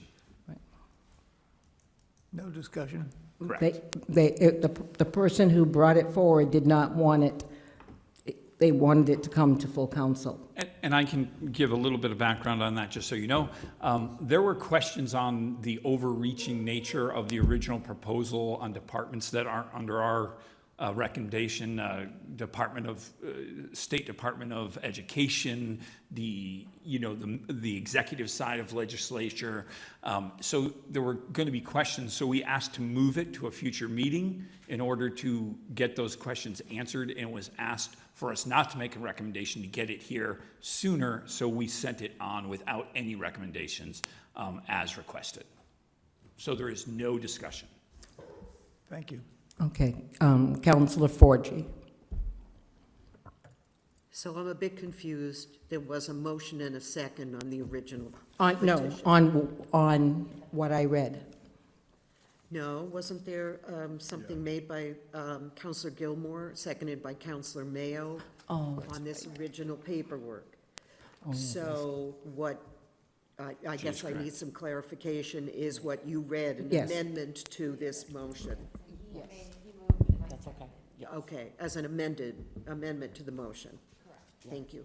But we So didn't the vote on it. amended motion is now on the table. Pardon The me? amended motion is now on the table. Thank you very much for the It clarification. did have a first and a second. It has not been voted on yet. Okay, thank you. Anyone else? Councilor Stample-Ray. I don't typically love taking other people's words and then putting them as my own. However, your amendment makes me more comfortable taking the words and putting it forward. I think it gets more closely to how I think I would see it moving forward. So with your amendments, I would be happy to support this. Thank you. And Councilor Elmer. I'm not crazy about this kind of motion. I sort of ran against what I called feel-good measures that make the town feel bad. I think some of the elements that would have made the town feel bad have been taken out. I wonder whether the committee that put it forward would endorse your edit. Is Pete Brown here by any chance? No. No, he didn't come to A&O either. And that was another reason I want to be honest, is because of the heading of where it came from. That was problematic for me as well, because we are a nonpartisan board. That's how we run in the city. So, I'll just add that the one thing that seemed to have teeth in the original motion was create a diverse citizen oversight review board. And I don't know if you all know this, but that is part of the Charter Revision Committee's recommendation that there would be a citizen review board. So anyway, that's taken out of this. right, and thank you for that. So the reason why that was so easy for me to take that part out is because Councilor Forgy is actually writing the new public safety piece of the charter, and a citizens review board is part of it. So it is not going away, but it's going to be part of it. This is a resolution. What Councilor Forgy is doing is charter or Ordinance. ordinance. Thank you. I don't mean to stare, I'm just looking for hands. Councilor Jarvis, there you go. Thank you. I knew I could see somebody move. Directly across from you. I know it. I'd just like to say that, I will be voting in favor of this since it's been edited out. A lot of the original document were items that are being acted on or have already been acted on. I too felt that the previous city council spent a lot of time on resolutions and stuff like that when the business of the city got put off to the side. So I'm glad to see that we're going to be moving forward quickly on this. So I will be voting in favor of this. And I just will explain like my action last month about tabling this without any discussion. My one concern about this document was that resolutions can be binding the way that they're written. And I wanted the city to look into and have our attorney look into to make sure that this wasn't a binding resolution. Because when you vote on resolutions, there's 5 or 6 definitions of resolutions out there throughout the state, as Clerk Scott forwarded them all to me. And none of them concluded that they are not binding. So I wanted to get a little ruling on this before the city council addressed it. And if I explained myself that night, then that meant that it was open for discussion. And so I just wanted to explain my actions last month at the city council. That's why I did what I did. So I wanted to make sure that this was not going to be a binding resolution, that it was just a resolution. So just to clarify that. Councilor Gilmore and Councilor Stempore. I appreciate Councilor Jarvis explaining that, because I thought all of our resolutions were by nature non-binding resolutions in this group. Is that not correct? So it depends on, it depends on a lot of things in the resolution, and we didn't have, and we still don't have a legal opinion on whether it would have been binding or non-binding. But the question was asked of me by a few counselors, whether it was or was not binding. I couldn't say 100% sure whether it was or wasn't. So that was. Okay. Yeah, and I just wanted to close with, so it sounds like most folks are in favor of this amendment, so I would be happy to see that forward, because I feel like this has been languishing for an awful long time, given that it's, just a resolution. But I think that the person who wrote this had a different intent than what is here. So I kind of have mixed feelings about that, but I'm happy to have this not be like pushed back another month, because I feel like we've had this for a long time. Right. Yep. Councilor Stempore. Because we are voting on this as a party, are we privy to know who submitted this? I know we keep saying that person, but. Pete Brown sent it but Counselor Wheeler took it because somebody has to sponsor it. And so Counselor Wheeler's sponsoring it, and then it went to A&O, but then he wanted it just sent right to council, and he wanted it sent to council the night we did the budget votes. And I think it might be, and I don't know, is because we're voting on the police things that night, and there's police portions in here as well. So Pete Brown wrote this. Originally, I don't go, does somebody, Counselor DeSorga maybe, or somebody who was at that meeting? So, yeah, it came from the Democratic Town Committee, so I believe wrote it it? was, I believe it was Rudy Reno who had submitted it Oh. to the group. And then it was discussed at, for a That's long my- time during that night. That's my understanding also. Because if, yeah, on the bottom of this resolution, it says his name. He's the chair, though, and that's why he would have submitted it. Okay. So it might have been past President Reno who originally wrote it? Okay. And she didn't come forward to A&O either, but did I see another hand, or? I just want to Councilor come Gwynn? back with a couple of points of clarification, even from earlier on. When we originally tried to discuss this at A&O, there was a motion that was voted but then never came forward to say that it was coming from the Greenfield Town City Council and not from the Greenfield Democratic Town Committee when you asked if there was anything we discussed. One of the initial things was, how do we bring forward a resolution from the council that's coming from a separate entity? It didn't say coming from the Greenfield City Council, it said coming from the Greenfield Democratic Town Committee, which was already an issue for some of us. So that we tried to change, but it was never really voted on, and then it didn't come forward. And then second of all, I was in agreement with Councilor Jarvis originally on the binding words versus that, because it has little to do with the front page and more to do with the second page, which were action steps. There were 4 action steps that called for very specific things to happen, which I had a problem with because they're not in our purview. We can't, change the Department of Education, or make recommendations for the state of Massachusetts, which this almost implied.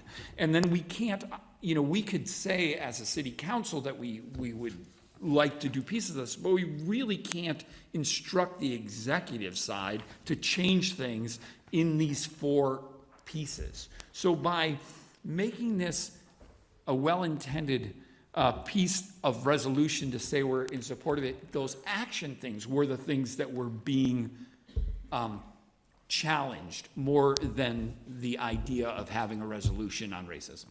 And that's what bogged it down, was where the call of action was coming and did it bind us to something. That's all been eliminated by this amended version that Councilor Ricketts brought forward, who I agreed to make a motion for discussion, but I will be supporting that motion that I brought forward also. And I do believe, and I'm not 100% sure, that this might have gone to the school committee as well, and I've been attending all their meetings, and it hasn't even come up for discussion there. And the back page has to do with the schools. So that was the other part that felt kind of odd to me, that we should try to do this when we're not really in charge of the schools, that they should be able to make that decision themselves. So, are there any other questions or comments?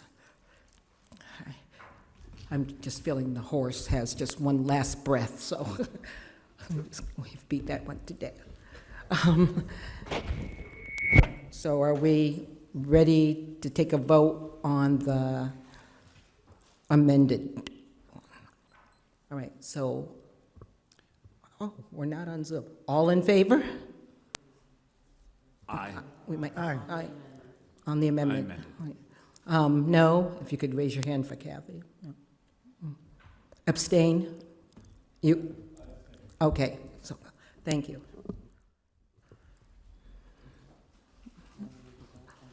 Okay, so now we'll vote on the motion as in your packet. No, we voted on the amended, so Didn't we just do that? yes, You just amended the motion. Now you need to vote. Now we on the vote. motion as amended. yes. Now, vote. Let's vote on the motion as amended. All in favor? Aye. Aye. All opposed? Abstain? Counselor Elmer. Thank you so much. Okay. Now, all right, let's move on. Counselor, what, yeah, page 27. Anyone can take this one, actually. I've got it if you need it. Okay. I move that it be ordered that in accordance with Greenfield Home Rule Charter Section 2-8B, the Greenfield City Council re-elects Catherine J. Scott as city clerk for a term of 3 years, effective July 1st, 2021 through June 30th, 2024. Okay, wait a second. Perfect. First and a second, Mayo. Any questions or comments? Councilor DeSorga. I heartily endorse this. I think you're doing a fantastic job. Thank you. Thank you, yes. Anyone else? Councilor Forgy. Yes, I want to echo what Councilor DeSorga said, and also, I'm on a different side of the table at this point, so I don't think I've ever had a really great appreciation of what happens in the clerk's office in regard to council business. And so I'd just like to thank you, Kathy, for the hard work that you've done. You've always been professional, you've always been polite and taken the time, even though I call you like 3 times for a password change. But I do appreciate it, and I do want to say thank you very much, and I'm happy to see that you are up for reappointment. Thank you. And before we vote, I want to say that Clerk Scott was at a conference as well as on vacation, and she took all my calls. And sometimes it was 8 o'clock at night, but City Hall, great staff. She had a great staff. She didn't really have to worry at all. So I just worried for her and called, but she responded. She ran out of the conference to take a quick call, and I'm telling you, if anybody could even imagine what the last 2 weeks were like, I owe everything to the clerk's office, all of them. So, all in favor? Aye. Oppose? Abstain? Thank you. Okay. So,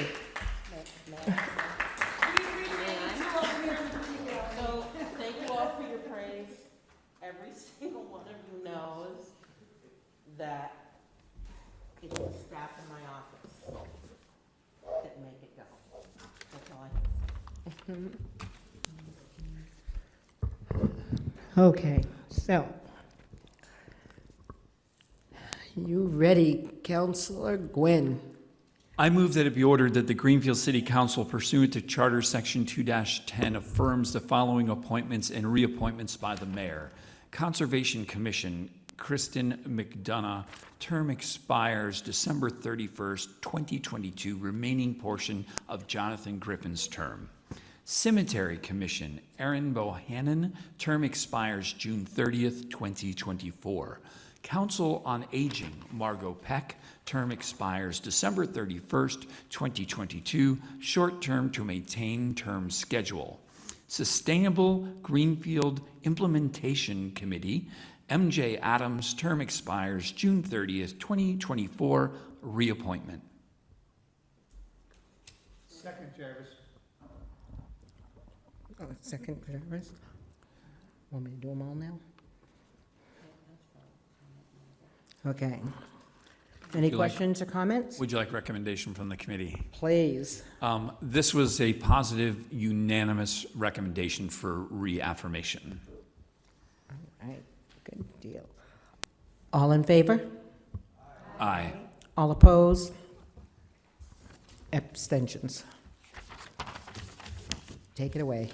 So point of order before we move on. I thought, and I'm fine with this for tonight, but I thought we had agreed that we were gonna break these out because sometime in the past, there was a counselor who had a problem with one of the appointments, and we were gonna take them on Right. individually. We can go ahead and do that if you'd like. We don't have to do it tonight, but I just wanted to point that Well, we out. were just talking about it, but he read them all together, so I was like, Oh, okay, let's I was just. do it. I was reading your mind. That's what it was.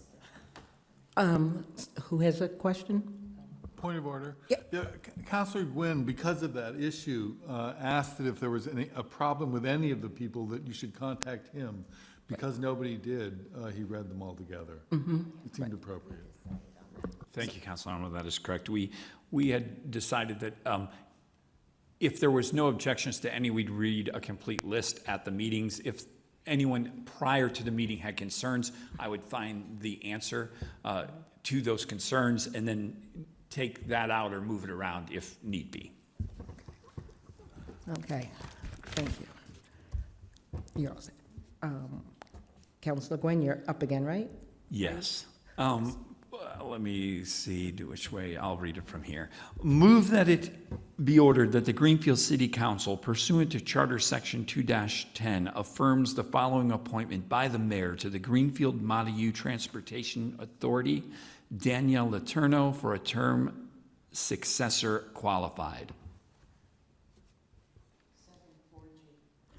Okay, This was also a positive recommendation, unanimous. thank you. All in favor? Oh, can I? Well, questions and comments, sorry. Yeah, thank you. What does the term successor qualified mean? Mayor Weidergartner? It means you're there until you're not. And that just means they're all, if you go on the website, the three members that exist on that committee are all successor qualified. It just means that they don't have specific terms. It's a relic. Okay. The NPA is a relic. And with it's there to do the business of the garage on Deerfield Street that is owned by the city of Greenfield and leased by the Franklin Regional Transit Authority. And when they move in the very near future, within the year, sometime maybe by next year, when their garage in Turner's Falls gets built, there will be no need for this, so it's just a way of saying, these are the people, it's two people from Montague, it's two people from Greenfield, Angelica DeRochers, our city accountant, but she's also the finance person for the GMPA for Greenfield. And then there was a vacant position that I assume must have been held by Mark Smith, but I don't know that for a fact. I think it was vacant when I got there, so I made that assumption. And it didn't cross my path until I learned that they were moving very quickly on getting the new garage done, because that sort of languished for a while too. So, we need a corresponding person to Mark from the city of Greenfield, and it fell naturally to establish turnout. Montague has their city manager, Steve Ellis, and their accountant person, Ellen Olson. And so successor qualified means they're not normal like the rest of these, they don't have 3-year terms, they're just there until they're not needed anymore. Thank you. That was way more than I needed. Don't ask me a question. I'll either say, I don't have a clue, or I know a lot. Okay, 'Cause I had to find all that out too. thank you. So, any questions or comments? Why is I going to say Dr. Mayo? Counselor Mayo? I do have a doctor in the house. My uncle's a doctor. Just a simple question, Mayor. Do you think that there's, not that I think it myself, but is there any conflict of interest with her current job that she's doing? Not really. Okay. Like I say, it's not any, they don't GMTA, Yeah, the GMTA. Okay. They do business once a year, okay. and that is to affirm their budget. They have a meeting set up for January 8th. They needed, I'm sorry, July 8th. And I think they needed a forum. It has to do with reaffirming their budget, Okay. their financials. All right. All right, thank you. Okay. Any other questions or comments? All in favor? Aye. All opposed? Abstentions? Okay, thank you. That passed. So, Counselor Forgy, page 36. Order number fiscal year 21-106. The City Council, upon recommendation of Mayor Rita Gardner, in order to transfer fiscal year 21 general fund department budgets $10,000, ordered that the sum of $10,000 be transferred from the following fiscal year 21 account 01009160.5181, Medicare payroll tax $10,000, total $10,000, to the following fiscal year 21 accounts as follows: 01001580.5318, tax title filings $6,000, 0100-752.5925, short-term interest $4,000, for a total of $10,000. Majority vote required. Madam Chairman, this has come straight to council floor.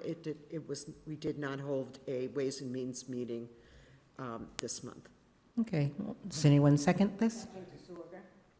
Counselor by DeSorga. Okay, any questions or comments?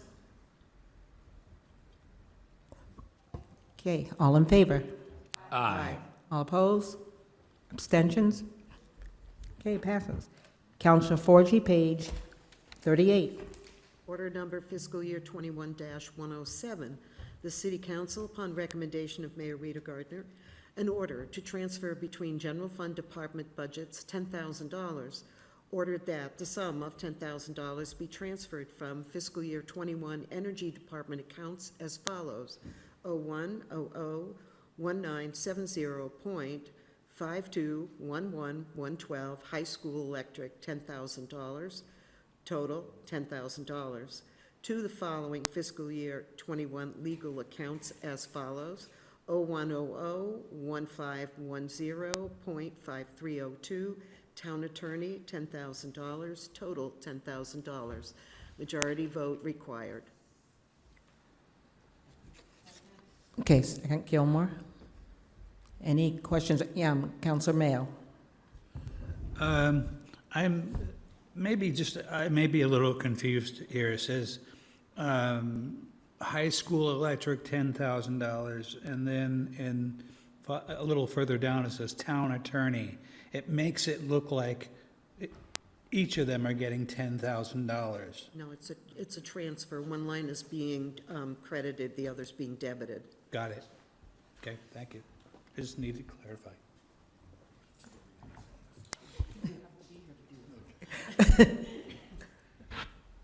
Sorry. Okay. All in favor? Aye. All opposed? Abstain? Okay. Counselor DeSorga? Order number Page F121-101, the City Council, upon recommendation of Mayor Rita Gardner, that it be ordered that the City Council vote to accept a gift of land from Edith D. Harris, trustee of the Harris Living Trust of Greenfield, R23-53, as described in the proposed boundary line agreement and release between the City of Greenfield and Edith D. Harris, trustee of the Harris Living Trust of Greenfield, owner of the premises known as 24 Arbor Drive, Greenfield, Massachusetts. Majority vote required. Second, 4G. Okay, is there any discussion? Yes, this received a unanimous positive recommendation from the Economic Development Committee. Do councilors have any questions? Maybe, Councilor Goyen? maybe just a quick summary of what this is all about, Counselor DeSorger. Just, There is and Director Warner can help me with this if he so chooses, but there was a utilities or a right-of-way that crossed at the end of the property, and so the citizen came forward and offered to donate that land. I don't know if you have further questions for Director Warner. I don't think so. I'm good. I just wanted to kind of get a quick reaffirmation. So basically, they're giving it to us so they don't have to pay taxes on it. There's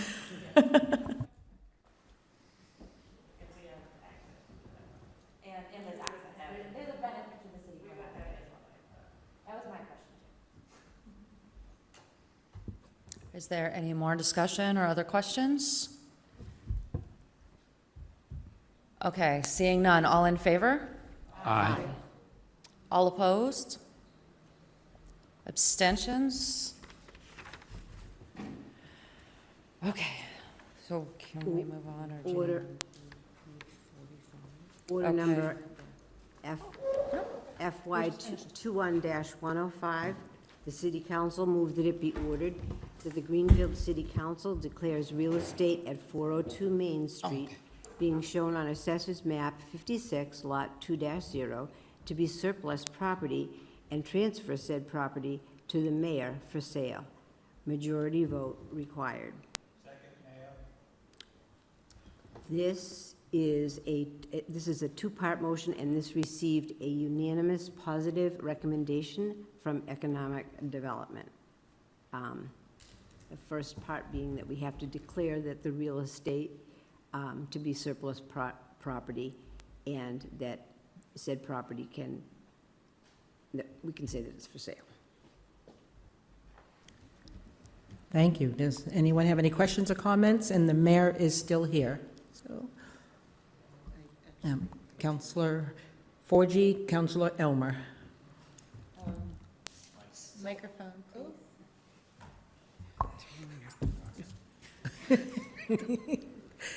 should put on my loud voice. Mayor, this is on the historic register. Will there be any commitments on the deed that is transferred to the buyer, that they have to keep it in historic preservation? As far as I know, yes, it would be part of the RFP, so that would be a notification to the buyer. Or that would be, as to what they are buying and what the restrictions are. Probably deserves a little further study, on the part of the surveyor's office, what we do with RFP, and how to write it, so that that restriction stays. And I haven't got that far yet. Thank you. Counselor Elmer, go ahead. Thank you. Mayor, it's my understanding that you have a potential buyer lined up, but that you're not prepared to tell us who it is? A little bit of both of those things. There is someone who has expressed a strong interest in the building that I believe would be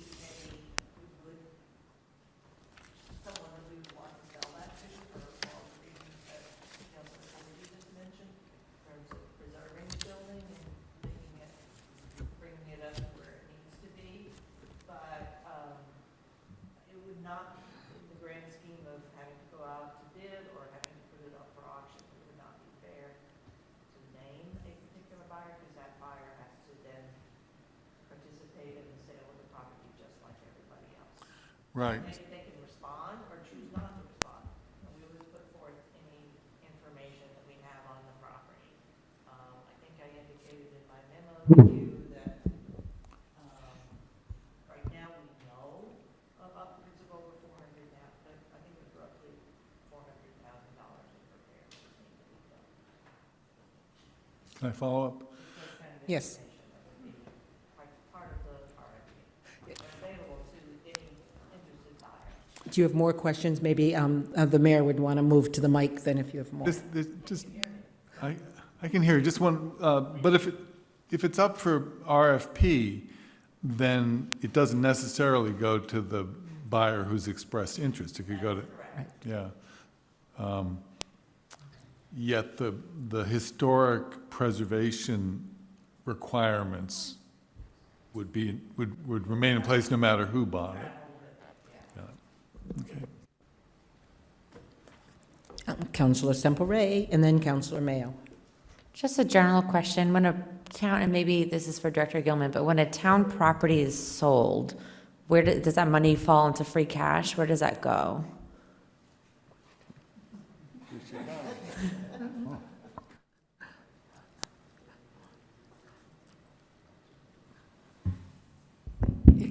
It goes into a revolving fund, sale of real estate, and it has to go to capital projects. And so we would have to come back to you and say, yes, we want to use this amount for this project. So. Counselor Mayo. Thank you, President. I don't think so.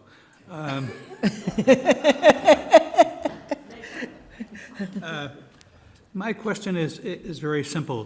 Because of the historical nature of this building, has the Historical Commission of the city been brought in on this for any discussion? Not at this time. I'm not sure that they really need to be. I mean, other than if, just as a way for them to weigh in on it. But Right. Again, all you're doing tonight is authorizing me Right. to sell this building. Right. In some fashion, so just waiting for that to decide the process that goes on. We know we have to do one of two things. It has to go either through an RFP process or it could go to an auction process. But either way, we would ask for their input. Okay. Thank you. That's. Counselor Jarvis. Thank you. I just want to make clarification. I believe that I'm right on this. Once it's on the National Historical List, it stays on the National Historical List, no matter who buys the property, no matter whose hands it's in. So it may be a moot point to put, it's a good thing to put it in the RFP, but once it's on the National Registry, it's on the National Registry. So that can kind of like make everybody feel at ease that they're not going to demo the building. They have to keep it historically correct. They have to make sure that all the windows that are in place right now are the windows that they redo. Doesn't matter what it was built with. So they're pretty particular. Yeah, it governs, that only governs the facade. What happens on the interior, and unfortunately, it's been through many iterations, so most of the original interior in that building doesn't exist.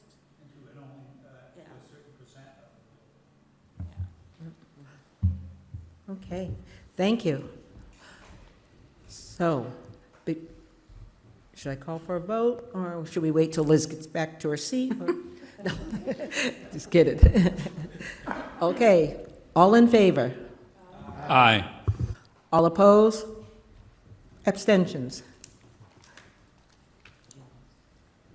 Order number F1-105A2.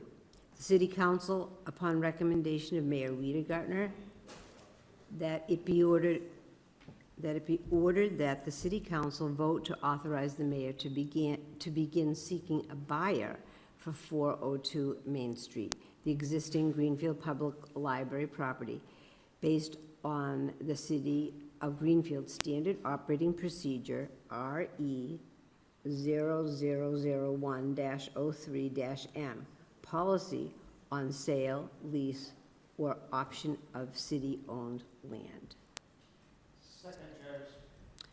This also received a unanimous positive recommendation from the Economic Development Committee. Thank you so much. Are there any questions or comments? Seeing none. All in favor? Aye. Opposed? Abstentions? Okay. So, presentations of petitions and similar papers. Seeing none. Report of committees. Would any committee like to report at this time? Councilor Gwynn. Seeing my committee has probably got the most attention of recent, I just thought I'd give some updates on a couple of things. One is there was a lot of misinformation bouncing around in our city about the charter and how it's handled.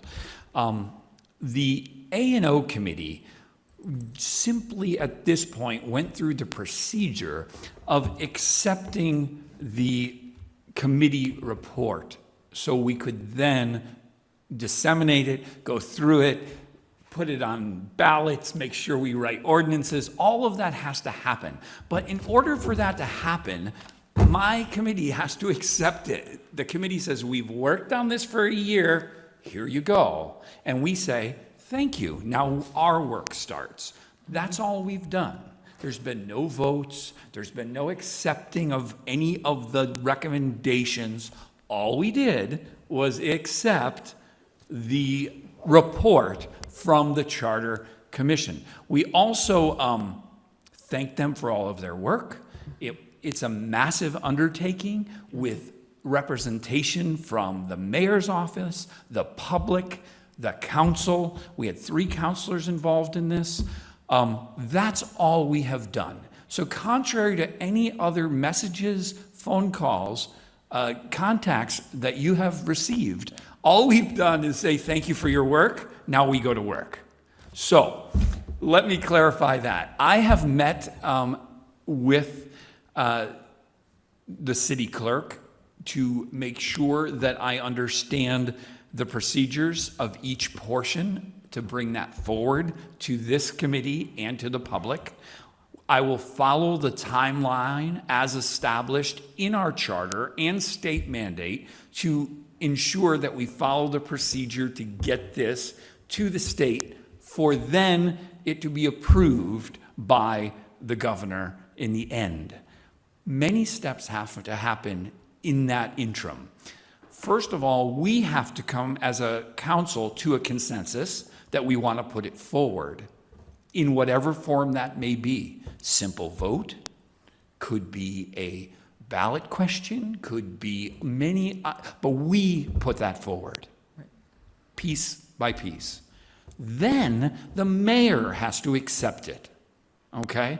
If the mayor doesn't accept it, it still does not go on to the governor, because the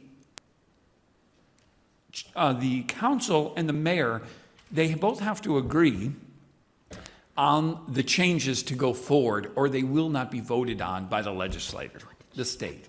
So we are going to follow those procedures. Some things will be happening. There will be a community,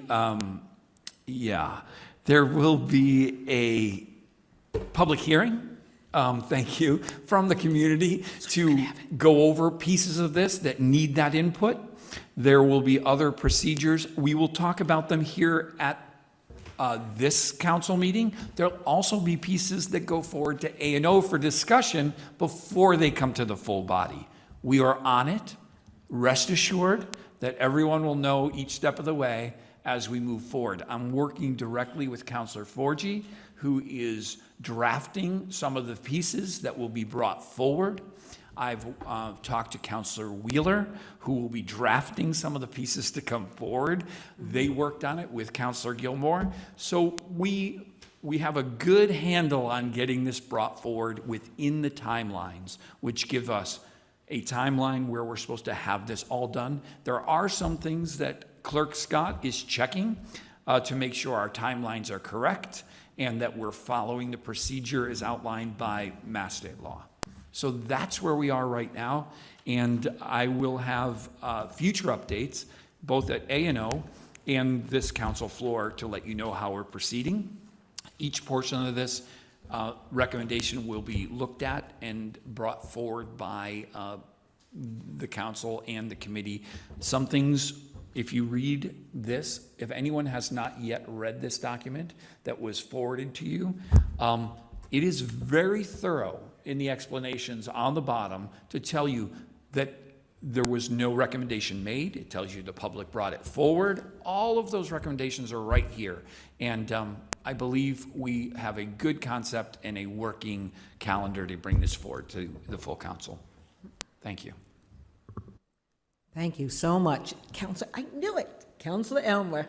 I'd just like to add that I was given the advice that if you don't have time to read every word of it, make sure you read the footnotes. It's all in the footnotes. Excellent. And that is true. That's what we said at committee level. Those footnotes tell a story. Right, that's true. Counselor Gilmore. So I just want to say, for those of you who have not read the charter yet, it is quite a page turner. If you have trouble sleeping, this is a good read for you right before bed. Okay. Does anyone else have any, oh, Counselor DeSorga? Okay, please. Amongst our work, members of economic development are voluntarily going out and introducing themselves to the new business owners, welcoming them to town. This is something that the Department of Economic Development has also been doing.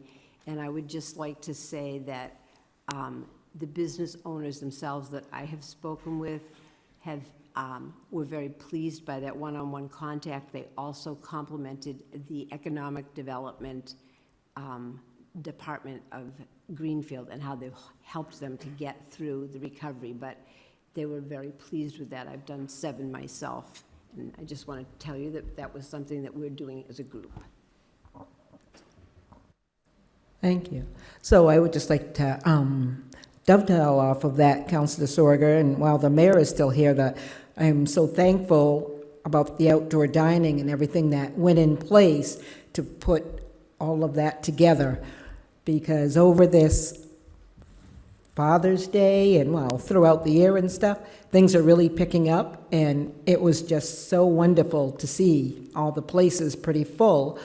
And then when it comes to your idea about the common, I was in Magpie the other day, and they were totally packed, and there was a party of 7 behind me, and they said, we'll still order everything, and we'll just go sit on the common and eat it. Yeah, And wanted to mention when I was talking about that, because I wanted to, have you guys be able to get on. you're going to have to go to the mic because it's being recorded.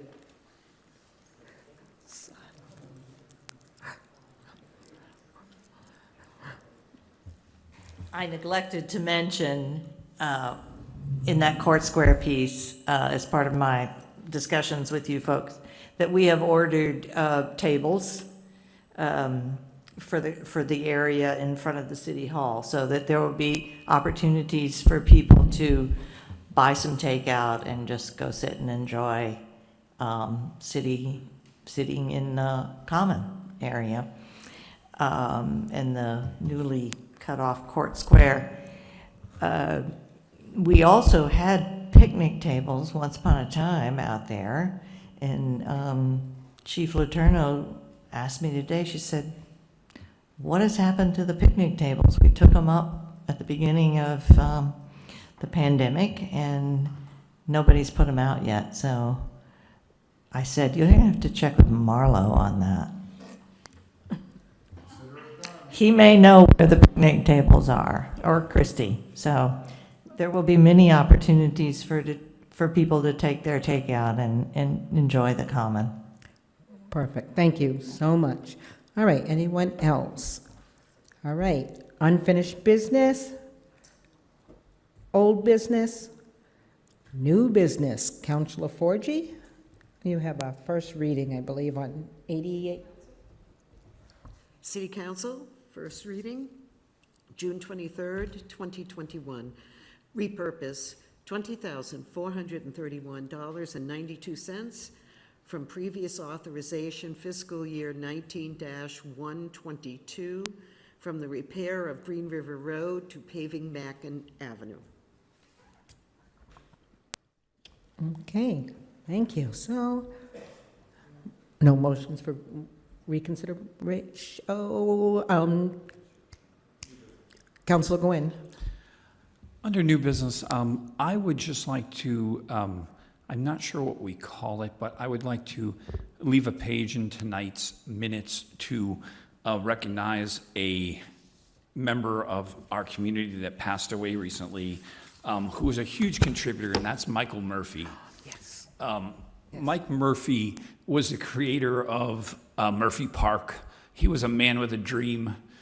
He believed that he could create something that was a abandoned BMX track and make it a positive thing for Greenfield. He didn't come to us or the council for money. He went out and raised $500,000 with friends and stuff to put Murphy Park together. It was one of the pieces of property that just became synonymous with where you went for tournaments and Murphy Park, and he continued to follow that. He contributed all over the place in this community, and he was silent. And there is no one more important than the people that do things because they know it's a good thing to do and not expect anything in return. February or so of this year, he came to my office, and very much in Mike Murphy style, written, I believe, on a piece of mimeograph paper and maybe a napkin. He had a plan on turning the armory into the public safety complex. And, you know, and I have that, and it'll never leave my desk. So I just want to recognize him tonight in a page of our minutes for someone that was really special to me and special to Greenfield. Thank you. Right. Thank you so much. Thank you. It means a lot. Any other new business from anyone? Welcome back, everyone. And I'll entertain a motion to adjourn. Motion for reconsideration. Okay, we have a second to adjourn. All in favor? Aye. Opposed? Abstain? Thank you. Good night.